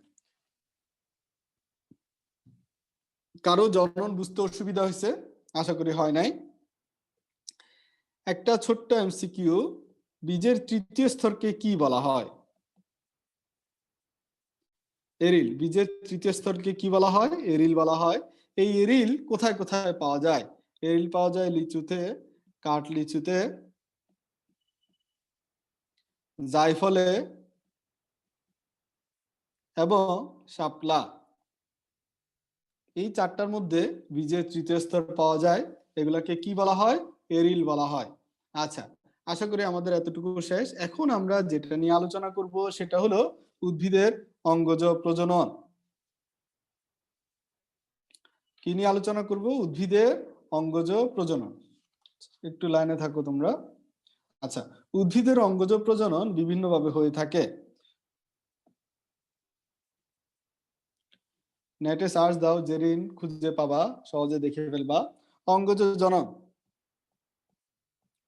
লিচু কি ধরনের সেটা তো মুখে বর্ণনা করা যাবে না, নেটে সার্চ দিয়ে দাও। আচ্ছা, অঙ্গজ প্রজনন। অঙ্গজ প্রজনন বিভিন্ন ভাবে হয়ে থাকে, মূলের মাধ্যমে হয়, কাণ্ডের মাধ্যমে হয়। একটু খেয়াল করো, আমি কিছু পার্থক্য বইয়ের মধ্যে যেগুলো আছে এগুলো দেখবা। অঙ্গজ প্রজনন মূলের মাধ্যমে হয় কি কি, যেমন মিষ্টি আলু, ডালিয়া, শতমূলি, কাকরোল, পটল। এর মধ্যে আমি একটা জিনিস শব্দ নিচ্ছি, সেটা হলো মিষ্টি আলু। কেন নিচ্ছি সেটা আমি একটু পরে বুঝাবো। এটা হলো মিষ্টি আলুটা নিলাম, মূলধারা হয়। এখন দেখো, যদি বলা হয় এটা হলো মূল দ্বারা, হ্যাঁ। তারপর যদি বলা হয় এই কাণ্ড দ্বারা, কাণ্ড দ্বারা, কাণ্ড দ্বারা হলো কার কার অঙ্গজ জনন হয়, তাহলে দেখো গোলালো আছে, উলকচু আছে, পেঁয়াজ আছে, বিভিন্ন জিনিস আছে। এর মধ্যে আমি কোনটা নিচ্ছি? গোল আলু নিচ্ছি, হ্যাঁ। তাহলে একটা জিনিস খেয়াল করো, শুধু আলুর নামের আগে মিষ্টি আর গোল, এটা নাম চেঞ্জ হলে কিন্তু তোমার কি চেঞ্জ হয়ে যাচ্ছে, কোন উপায়ে অঙ্গজ জনন হয় সেটাও চেঞ্জ হয়ে যাচ্ছে। মিষ্টি আলুর অঙ্গজ জনন হয় মূলধারা, এবং গোল আলুর অঙ্গজ জনন হয় কাণ্ড দ্বারা। ঠিক আছে। সাকার জিনিসটা কি? সাকার হলো বিশেষ কাণ্ড। সাকার হলো কি? বিশেষ কাণ্ড। এই সাকারের মাধ্যমে অঙ্গজ জনন হয় কার? এটা তোমার অবশ্যই মনে রাখতে হবে। সাকারের মাধ্যমে অঙ্গজ জনন হয় সব খাবারের, যেমন কলা, সাবাস, পুদিনা, আসলে তো সবই খাবারের জিনিস, পুদিনা, আনারস, ওফ। তারপর জীবনে খাও নাই বাঁশ, এমন তো নাই, বাঁশ তো খেয়ে যাচ্ছ। আর হলো চন্দ্রমল্লিকা। কলা, পুদিনা, আনারস, বাঁশ, চন্দ্রমল্লিকা, এগুলো হলো সাকারের সাহায্যে প্রজনন হয়। তবে টিচারদের একটা বিশেষ পছন্দ হলো, সেটা হলো পাতার মাধ্যমে অঙ্গজ জনন হয়। কি? পাতা ফেলে দিলাম, সেখান থেকে নতুন উদ্ভিদ হয়ে গেল, এটার নাম হলো পাথরকুচি। পাতার মাধ্যমে অঙ্গজ জনন হয় কার? পাথরকুচি। বুলবিল, বুলবিলের মাধ্যমে অঙ্গজ জনন হয় কার? বুলবিলের মাধ্যমে অঙ্গজ জনন হয় কার? বুলবিলের মাধ্যমে অঙ্গজ জনন হয় চুপড়ি আলু। দেখো, আলুর মধ্যে অনেক ধরনের আছে, তাই না? অনেক ধরনের না? তাহলে দেখো, চুপড়ি আলু আসলে এক ধরনের আনসার হবে, মিষ্টি আলু আসলে এক ধরনের আনসার হবে, গোল আলু আসলে এক ধরনের আনসার হবে। এই জন্য আমি ওখান থেকে মিষ্টি আলুটা নিছিলাম। আচ্ছা, অর্ধবায়বীয় কাণ্ড দ্বারা, অর্ধবায়বীয় কাণ্ড দ্বারা কার অঙ্গজ জনন হয়? এটা হলো এটা হলো তোমার আমরুল শাক বলে, হ্যাঁ। এটাকে কি বলা হয়? আমরুল শাক। আমরুল শাকের অঙ্গজ জনন হয় অর্ধবায়বীয় কাণ্ড দ্বারা। হ্যাঁ, ঠিক আছে। আরো একটা জিনিসের হয়, সেটা হলো কচু। কচুরও অঙ্গজ জনন হয় অর্ধবায়বীয় কাণ্ড দ্বারা। সাবাস। আচ্ছা, একটা অর্ধবায়বীয় কাণ্ডের উদাহরণ হলো কি? স্টোলন। একটা অর্ধবায়বীয় কাণ্ডের অন্যতম উদাহরণ হলো স্টোলন। অর্ধবায়বীয় কাণ্ড যদি আসে তাহলে দুইটাই আনসার, তবে স্টোলন যদি স্পেসিফিক্যালি চাই তাহলে হলো কি? আমরুল শাক। ঠিক আছে। স্টোলন এক ধরনের হলো অর্ধবায়বীয় কাণ্ড। বুঝা গেছে জিনিসটা?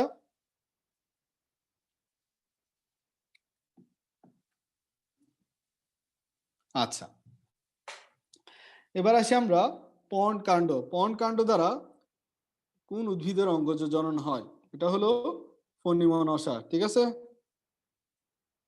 ফণিমনসা হলো পর্ণ কাণ্ড দ্বারা অঙ্গজ জনন হয়। তাহলে আরেকটা আলাদা করে শিখে রাখো, সেটা হলো বাল্বের মাধ্যমে অঙ্গজ জনন হয় কার? বাল্বের মাধ্যমে অঙ্গজ জনন হয় কার? পেঁয়াজ এবং রসুনের।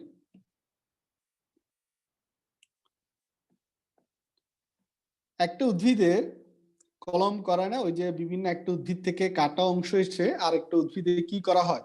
জোড়া লাগানো হয়, যেটাকে আমরা বলি কি? কলাম, তাই না? একটা জিনিস হলো, অনেক সময় দেখা যায় বরই গাছে বরই ধরার পরিবর্তে অন্য কিছু ধরা হচ্ছে, বা কোন একটা গাছের সাথে বরই অ্যাড করে বরই গাছে বরই উৎপন্ন করা হচ্ছে। আমি এরকম দেখছি নিজের চোখে। তো এটা কি করা হয় দেখো,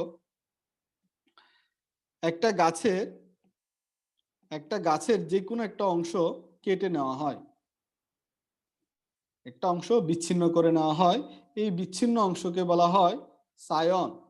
তারপরে দেখো আরেকটা উদ্ভিদের মধ্যে এটা কি করা হয়, এটা লাগাই দেওয়া হয়। সায়নটা কি করা হয়, এখানে জোড়া লাগাই দেওয়া হয়। এই যে সবুজ যেটা মাতৃ উদ্ভিদ সেটাকে বলা হয় স্টক। অর্থাৎ যে উদ্ভিদের সাথে জোড়া লাগানো হবে সেটা হলো স্টক, আর বিচ্ছিন্ন অংশটাকে বলা হয় সায়ন। এখন দেখো এই এখন এই যে এটা ধরো বরই গাছ, বরই গাছের ধরো সায়ন, এখানে কিন্তু বরই ধরবে, এই সায়নে কিন্তু কি ধরবে, বরই ধরবে। তাহলে একটা জিনিস চিন্তা করো, এই যে এই অংশের উপরে এই অংশে যে ফুল, এই অংশে যে ফুল ফল ধরবে, এই অংশে যে ফুল ফল ধরবে সেটা কি সায়নের উপর ডিপেন্ড করে নাকি স্টকের উপর ডিপেন্ড করে? সেটা হলো সায়নের উপর ডিপেন্ড করে। ঠিক আছে, তাহলে সায়নের উপর ডিপেন্ডেন্ট হয়, মনে থাকবে। আচ্ছা, এখন আসি আমরা কতগুলো কলাম আছে, যেমন হলো তোমার জোর কলম, দাবা কলম, গুটি কলম, তারপর হলো চোখ কলম, মাইক্রো প্রপাগেশন, এগুলো শুধু একবার রিডিং পড়বা, একবার রিডিং পড়বা, লিখে রাখো, একবার রিডিং পড়বা, খুব বেশি জরুরি না। ঠিক আছে, এখন আসি পার্থেনোজেনেসিস।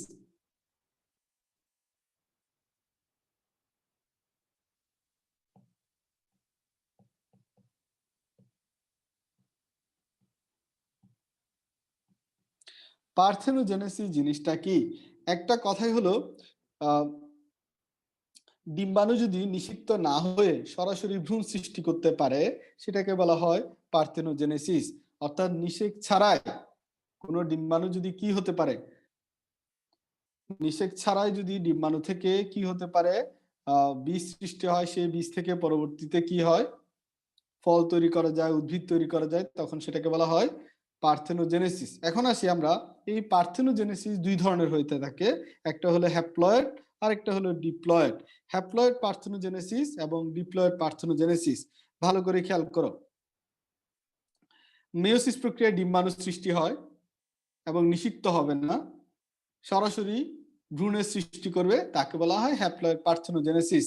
হ্যাপ্লয়েড পার্থেনোজেনেসিসের প্রথম কথা হলো ডিম্বাণু থেকে হ্যাপ্লয়েড, ডিম্বাণু থেকে সরাসরি ভ্রূণ সৃষ্টি হবে এবং যে উদ্ভিদটা সৃষ্টি হবে সেটাও হ্যাপ্লয়েড, উদ্ভিদ যেটা সৃষ্টি হবে সেটাও কি হ্যাপ্লয়েড। আচ্ছা, তাহলে পার্থেনোজেনেসিস প্রক্রিয়ায় যে ডিম্বাণুটা, ভালো করে খেয়াল করো, যে ডিম্বাণু থেকে হ্যাপ্লয়েড পার্থেনোজেনেসিস হয়, সেই ডিম্বাণুটা কোন বিভাজনের মাধ্যমে উৎপন্ন হয়েছে? মিয়োসিস বিভাজনের মাধ্যমে কি হয়েছে, উৎপন্ন হয়েছে। এখন মিয়োসিস বিভাজনের মাধ্যমে কি আসতেছে, ডিম্বাণু আসতেছে। সেই ডিম্বাণু থেকে হ্যাপ্লয়েড, সেই হ্যাপ্লয়েড ডিম্বাণু থেকে হ্যাপ্লয়েড উদ্ভিদ সৃষ্টি হচ্ছে, সেটাকে বলা হয় হ্যাপ্লয়েড পার্থেনোজেনেসিস। ঠিক আছে,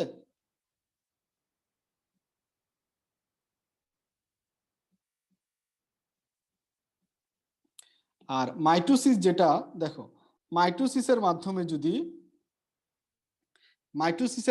যদি ডিম্বাণু সৃষ্টি হয়, মাইটোসিসের মাধ্যমে যদি ডিম্বাণু সৃষ্টি হয়, এখন ডিম্বাণু কোত্থেকে আসে মনে আছে, একটু আগে দেখাইছিলাম, ওখানে তো মিয়োসিস হওয়ার কথা, মিয়োসিস না হয়ে যদি সেখানে মাইটোসিস হয়, তাহলে ডিম্বাণু যেটা আসবে সেটাও কি, ডিম্বাণুটা হবে কি ডিপ্লয়েড। সেই ডিম্বাণু থেকে যদি নিষেক ছাড়াই ভ্রূণ হয়, তখন তখন সেটাকে বলা হয় ডিপ্লয়েড পার্থেনোজেনেসিস। তাহলে হ্যাপ্লয়েড পার্থেনোজেনেসিস আর ডিপ্লয়েড পার্থেনোজেনেসিস বোঝা গেছে। আমি আরো একটু ক্লিয়ার করি, হ্যাঁ, আমরা একটু আবার ক্লিয়ার করি, হ্যাঁ।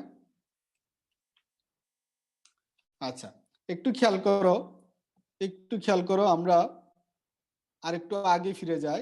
ডিম্বকের আর্কিস্ফেরিয়াল কোষ,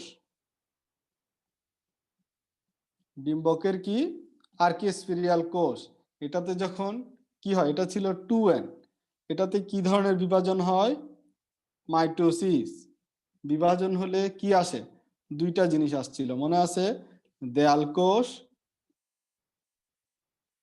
কত 2n, তারপরে কি আসছিল প্রাথমিক জনন কোষ, মনে আছে প্রাথমিক জনন কোষ, যারা বুঝো নাই তাদের জন্য আরেকবার রিপিট করতেছি, প্রাথমিক জনন কোষ হলো 2n। এই প্রাথমিক জনন কোষ থেকে কি আসছিল, স্ত্রী রেণু মাতৃকোষ, স্ত্রী রেণু মাতৃকোষ, এটাও 2n ছিল, কিন্তু এখানে যখন মিউসিস হয় তখন কি আসছিল, তখন আসছিল স্ত্রী রেণু, ঠিক না, স্ত্রী রেণু, বা যেটাকে আমরা বলতে পারি কি ডিম্বাণু, যেটাকে আমরা কি বলতে পারি ডিম্বাণু, ঠিক আছে। ডিম্বাণুটা কি ছিল হ্যাপ্লয়েড। এখন খেয়াল করো, এই স্ত্রী রেণু মাতৃকোষে যদি মিউসিস না হয়ে মাইটোসিস হতো, তাহলে যেগুলা পাওয়া যেত সেই স্ত্রী রেণু বা ডিম্বাণুগুলা কি হতো 2n হতো।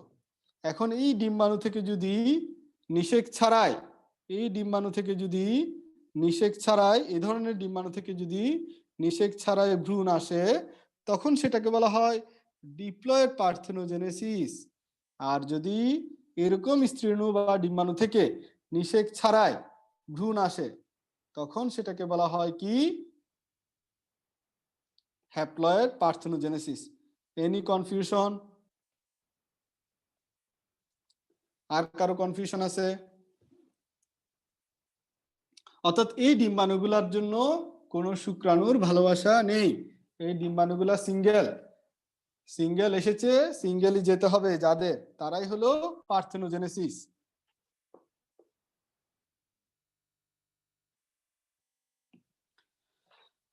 আচ্ছা, এবার আসি আমরা অ্যান্ড্রোজেনেসিস। শুধু এই ডিম্বাণুগুলাই যে সিঙ্গেল মরবে তা না, কিছু শুক্রাণু আছে তারা আজীবন সিঙ্গেল থেকে যাবে, অর্থাৎ অনিষিক্ত শুক্রাণু, ঠিক আছে। শুক্রাণুর আর ডিপ্লয়েড হওয়ার সুযোগ নাই, শুক্রাণু হ্যাপ্লয়েডই হবে। অনিষিক্ত শুক্রাণু, ঠিক আছে, এই অনিষিক্ত শুক্রাণু থেকে যখন, অর্থাৎ শুক্রাণু থেকে যখন নিষেক ছাড়াই ভ্রূণ আসবে, তখন সেটাকে বলা হয় অ্যান্ড্রোজেনেসিস। অ্যান্ড্রোজেনেসিস, তাহলে চিন্তা করো, এই অ্যান্ড্রোজেনেসিস হলো, এই অ্যান্ড্রোজেনেসিস কৃত একটা উদ্ভিদের উদাহরণ হলো কি তামাক। তামাক মানে কি সিগারেট। তাহলে কেউ যখন সিগারেট জ্বালায়, সে আসলে কি জ্বালায়, অনিষিক্ত শুক্রাণু জ্বালায়, ছারকার করে দেয়, ঠিক আছে। মনে থাকবে জিনিসটা। তামাকের বৈজ্ঞানিক নাম কি নিকোটিনা, নিকোটিন, এটা তো নাম আমরা শুনছি তাই না, নিকোটিনা, নিকোটিনা টাবাকাম।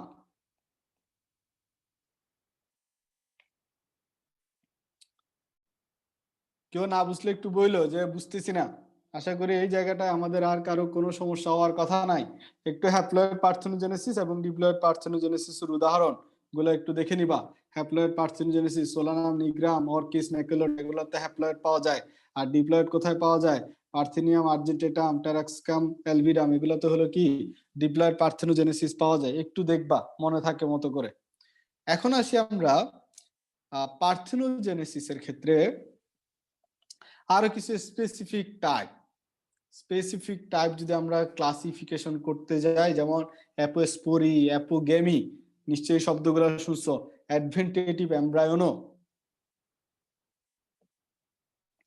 এভাবে যদি আমরা ভাগ করতে যাই, অ্যাপোস্পোরি, অ্যাপোগেমি, দেখো পার্থক্যগুলো আমরা যদি করতে যাই, এবং অ্যাডভেন্টেটিভ এমব্রায়োনো,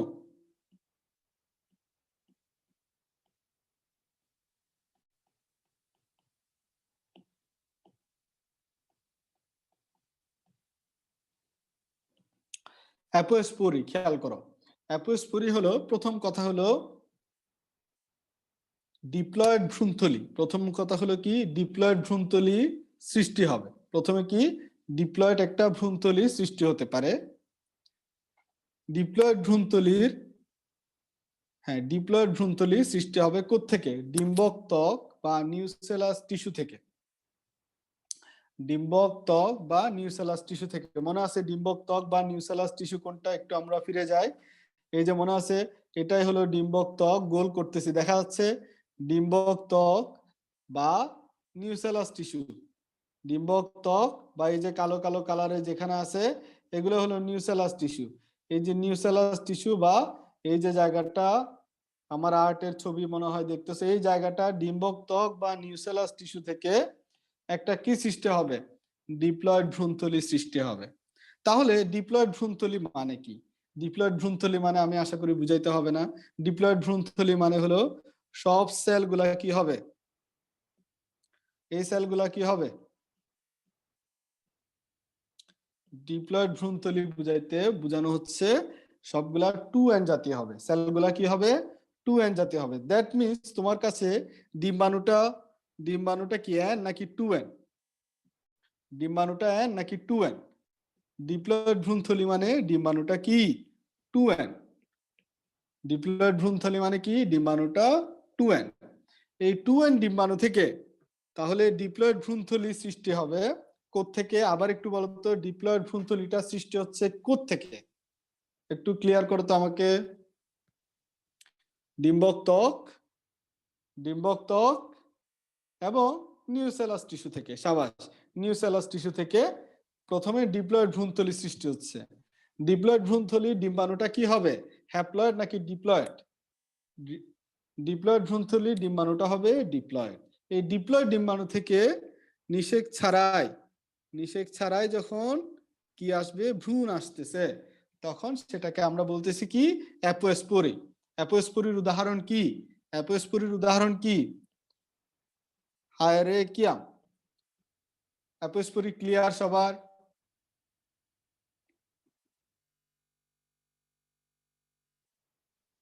ওকে, এবার আসছি আমরা ডিম্বাণু ছাড়া। এক্ষেত্রে বলা হয় নাই যে ডিম্বাণু থেকে হবে, বলছে ডিম্বাণু ছাড়াই অন্য যে কোনো কোষ থেকে, ডিম্বাণু ছাড়াই অন্য যে কোনো কোষ থেকে, অর্থাৎ বলা হয় নাই এখানে ডিপ্লয়েড ভ্রূণথলি আসবে না, ঠিক আছে। ডিম্বাণু ছাড়াই দেখো ব্ল্যাক কালারের যেগুলা করতেছি, শুধু শুধু কি ছাড়া, ব্লু কালারটা বাদ দাও। ব্লু কালার মানে কি, ব্লু কালার মানে কি ডিম্বাণু, ডিম্বাণু ছাড়া অন্য যে কোনো কোষ, অর্থাৎ কালো যেগুলা দেখতেছো, অন্য যে কোনো কোষ বলতে কি কি বোঝাচ্ছে, সহকারী কোষ, প্রতিপাদক কোষ, সেকেন্ডারি নিউক্লিয়াস, এগুলো থেকে যদি নিষেক ছাড়াই ভ্রূণ সৃষ্টি হয়, তখন সেটাকে বলা হচ্ছে কি অ্যাপোগেমি। কি বলা হচ্ছে, অ্যাপোগেমি। অ্যাপোগেমি ক্লিয়ার, বুঝা গেছে কথাটা?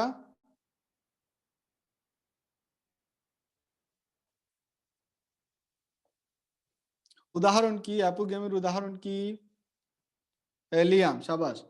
অ্যাপোগেমির উদাহরণ হলো এলিয়াম।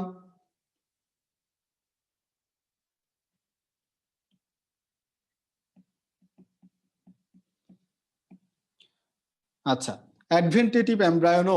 এবার দেখো শুধুমাত্র কি, আমরা আবারও বলতেছি অ্যাপোগেমিতে শুধু কোন জায়গা থেকে ভ্রূণ হবে না, ডিম্বাণু ছাড়া অন্য যে কোনো কোষ থেকে যদি কি হয়, নিষেক ছাড়াই ভ্রূণ হয়, সেটাকে বলি অ্যাপোগেমি। এবার আসি অ্যাডভেন্টেটিভ এমব্রায়োনো।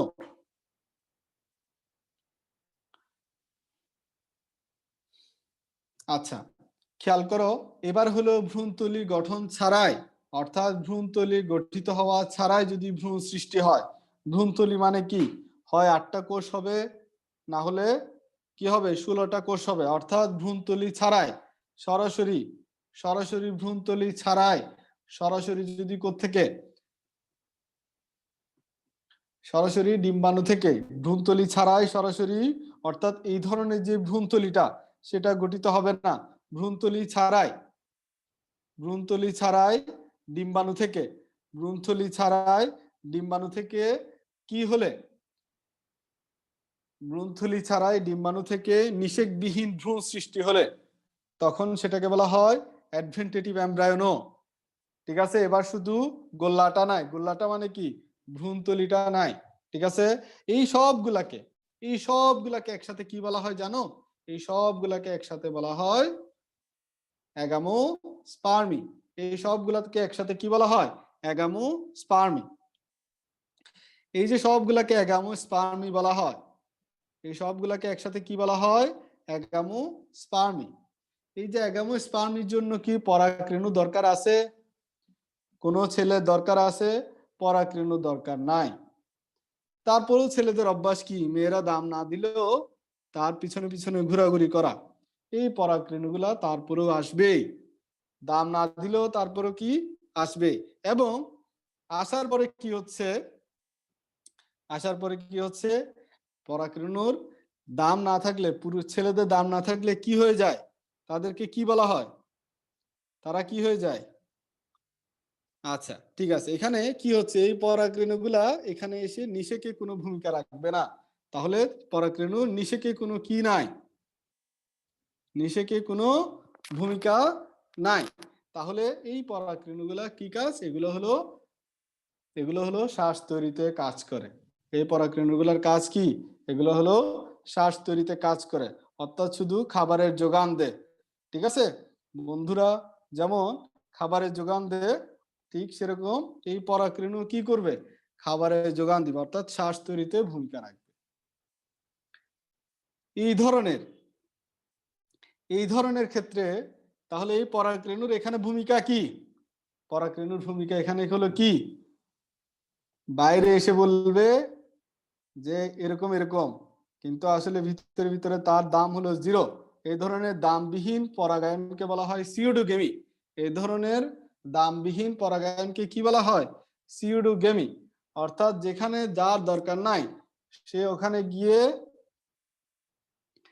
এই ধরনের যদি হয় তখন সেটাকে বলা হয় কি, সিউডোগেমি। ঠিক আছে, তাহলে পরাগায়নের কোনো দরকার ছিল না, তারপরেও সে গেছে, তো সে গেছে দেখে তার দুধভাত হিসেবে একটা কাজে লাগাই দিছে। সে কাজটা কি, সে কাজটা হলো, বলছে আসছো যখন একটা কাজ করো, আমাকে খাওয়ার যোগান দাও, অর্থাৎ কি শ্বাস তৈরি করে। ঠিক আছে, আশা করি এতটুকু ক্লিয়ার থাকবে, অনেক মজা করে ফেললাম। এবার আসি আমরা, তাহলে সিউডোগেমি কি, আমরা কি ক্লিয়ার, সিউডো মানে মিথ্যা, সিউডো মানে কি মিথ্যা, গেমি মানে কি পরাগায়ন, গেমি মানে কি পরাগায়ন, মিথ্যা পরাগায়ন। আশা করি সবার ক্লিয়ার। আচ্ছা আচ্ছা, এবার দেখো নতুন বইয়ে কিছু জিনিস আসছে, সেটা হলো বাংলাদেশের জাতীয় ফুল সাদা শাপলা। আমি তো জানতাম শুধু শাপলা, কবে যে সাদা শাপলা হয়েছে আল্লাহ জানে। দেখো বাংলাদেশের জাতীয় ফুল সাদা শাপলার মুখ্য প্রজনন ওজন প্রক্রিয়া কিরে ভাই, এখন তো আবার নতুন করে পড়াশোনা করা লাগবে দেখতেছি। ক্লাস 9-এ পড়াশোনার পরিবর্তন আসতেছে, ইন্টারেও নাকি আসতেছে, কেরিয়ার তো হুমকির মুখে পড়ে যাবে মনে হচ্ছে। আচ্ছা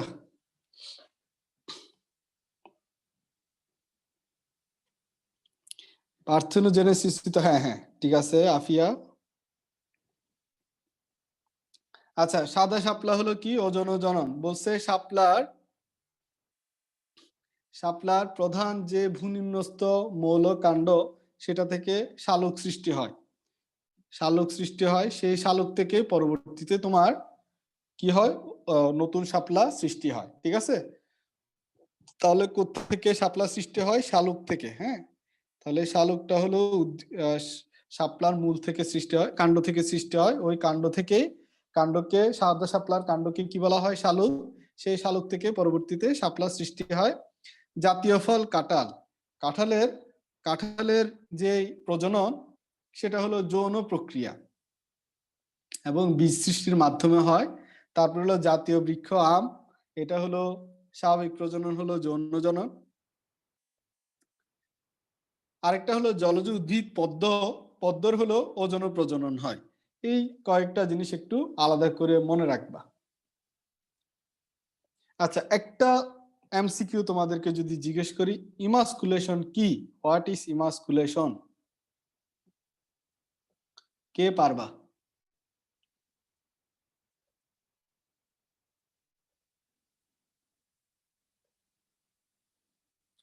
সাবাস, বন্ধাকরণ একটা শব্দ। হ্যাঁ, বন্ধাকরণ, বন্ধাকরণ মানে কি, পুংকেশর সরায় নেওয়া। পরাগধানী হতে যখন পুংকেশর সরায় নিব তখন আর পরাগায়ন হয় না। ঠিক আছে, এটাকে বলা হয় কি, এটাকে বলা হয় ইমাসকুলেশন। পরীক্ষার জন্য খুবই গুরুত্বপূর্ণ একটা প্রশ্ন, ইমাসকুলেশন কি। বুঝা গেছে জিনিসটা, কি বললাম, ইমাসকুলেশন কি? হ্যাঁ, পরাগ রেণুকে পুংকেশরকে কি করে দেওয়া, সেপারেট করে দেওয়া বা সরাই দেওয়াকে বলা হয় কি, বন্ধ্যাকরণ বা ইমাস্কুলেশন। আচ্ছা, এখন আসি কিছু মুখস্থ বিদ্যা একটু লিখে ফেলো, যে বিভিন্ন ধরনের তোমার কোনটা থেকে কি আসে, এগুলো পরীক্ষা আসে, এগুলো হলো লাস্টের দিকে কিছু বিরক্তিকর পেজের কিছু পড়া আছে, তা আমি চেষ্টা করতেছি এগুলো তোমাদেরকে লিখে দিতে। তো দেখো, BRRI উদ্ভাবিত কিছু প্রজাতির নাম। BR10 বলা হয় কাকে, BR10 এর প্রজাতির নাম কি, তার নাম হলো মুক্তা। ঠিক আছে, সব BR14 হলো তোমার গাজী, আর BR15 হলো মোহিনী। মনে থাকবে? সাবাস, আমার স্টুডেন্টরা যারা আগে ক্লাস করছে তারা বুলেটের মতো আনসার দিচ্ছে। আচ্ছা, আন্তর্জাতিক ধান গবেষণা কেন্দ্র, আন্তর্জাতিক ধান গবেষণা কেন্দ্রের সংক্ষিপ্ত রূপ কি? IRRI। হ্যাঁ, এটার বলতো, এটার সদর দপ্তর কোথায়? এটার সদর দপ্তর কোথায়? ফিলিপাইনের মেনিলায়। সাদা ফিলিপাইনের কোথায়? ফিলিপাইনের মেনিলায়। আচ্ছা, এরা হলো কোন ধান উদ্ভাবন করছে? ইরি ধান। এরা কোন ধান উদ্ভাবন করছে? ইরি ধান উদ্ভাবন করছে। উচ্চ ফলনশীল ইরির মধ্যে আছে ইরি 28, ইরি কি আছে, ইরি 20, তারপর হলো ইরি 8, তারপর হলো 28, 5, 29, এগুলো হলো উচ্চ ফলনশীল। ঠিক আছে, তো বাংলাদেশের ধান গবেষণা প্রতিষ্ঠান উফশী জাতের, উফশী জাতের 4টি উফশী জাতের ধান উদ্ভাবন করছে। একটা হলো চান্দিনা, মালা, শাহিব আলাম, শ্রাবণী। ঠিক আছে, জানি না এগুলো মনে থাকবে কিনা, তোমরা বুঝবা না কোনটা পড়বা, সেজন্য লিখে দিচ্ছি। মালা, শাহিব আলাম আর হলো শ্রাবণী। বেশিরভাগ সময় মেয়েদেরই নাম নেয়, এটাই হলো সবচেয়ে গুরুত্বপূর্ণ। দেখো, BR1, BR2, তারপর হলো BR15, আরেকটা হলো BR26। যাদের কাছে নতুন বই নেই, নতুন বই কিনে ফেলিও। হ্যাঁ, আচ্ছা, এখন খেয়াল করো,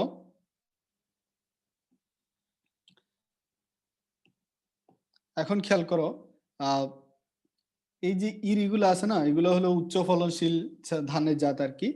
তো এগুলোর যদি আমরা একটা মিক্সচার আছে কিছু, যেমন হলো তোমার মিক্সচার আর কি, যেমন হলো এই যে আমরা নামকরণ যে করি, ইরি ইরি 5 যে নামকরণ করি, ইরি 5টা কোন কোন ধানের কোন কোন প্রজাতি নিয়ে গঠিত, সেটা হলো পেটা ধান, পেটা ধান এবং টুঙ্কাই ধানের হলো শঙ্কর, টুঙ্কাই ধানের হলো কি শঙ্কর। হ্যাঁ, এই দুইটা ধানের শঙ্কর থেকে তৈরি করা হয়েছে কি ইরি 5। তারপরে ইরি 8, এগুলো উচ্চ ফলনশীল আর কি। ইরি 8টা হলো পেটা ধান এবং ডিজিওজেন, ডিজিওজেন পেটা ধান হলো ইন্দোনেশিয়ার, খেয়াল রাখিও। ডিজিওজেন এই ধানের সংকরণ হলো ইরি 8। তারপর হলো ইরিশাইল, ইরিশাইল যেটা সেটা হলো তোমার ইরি পেটা ধান এবং TKM6 প্লাস টাইচু 1, এই 3টা ধানের সংকরণ বিরিশাইল। বিরিশাল যেটা সেটা হলো BR20 এবং BR3, এই 2টা ধানের সংকরণ থেকে তৈরি করা হয়। তো ইরি 5-এর ফলন হলো 70 থেকে 75 মন। এটার ফলাফল এটার হলো প্রতি একরে হলো 70 থেকে 75 মন ধান পাওয়া যায়, ইরি 5 যেটা। আর ইরি 8 যেটা, ইরি 8 যেটা সেটা হলো প্রায় 90 থেকে 100 মন ধান পাওয়া যায়, 90 থেকে 100 মন ধান পাওয়া যায় প্রতি একরে। আর ইরিশাল যেটা সেটাও সেম, ইরি 5-এর মতো 70 থেকে 75 মন প্রতি একরে। ঠিক আছে, আর বিরিশাল হলো তোমার স্পেসিফিক কিছু দেয় নাই। তো এই যে জিনিসগুলো, এগুলো একটু খেয়াল করবা। আর মনে রাখবা গমের জাত উদ্ভাবনের জন্য একজন নোবেল পুরস্কার পাইছিল, তার নাম কি? আর্নেস্ট বরলক। 1970 সালে হলো তোমার গমের জাত উদ্ভাবনের জন্য নোবেল পুরস্কার পান, উন্নত জাত। আর হলো ভুট্টা সংকর উদ্ভিদ, দেখো ভুট্টা সংকর উদ্ভিদ সৃষ্টি করেন কে? সেটা হলো GH সাল, 1908 সালে। সালটাও তো জরুরি না, মনে রাখলে রাখবা, না রাখলে নাই। ঠিক আছে, তো এতটুকু তোমাদের কি ক্লিয়ার সবার?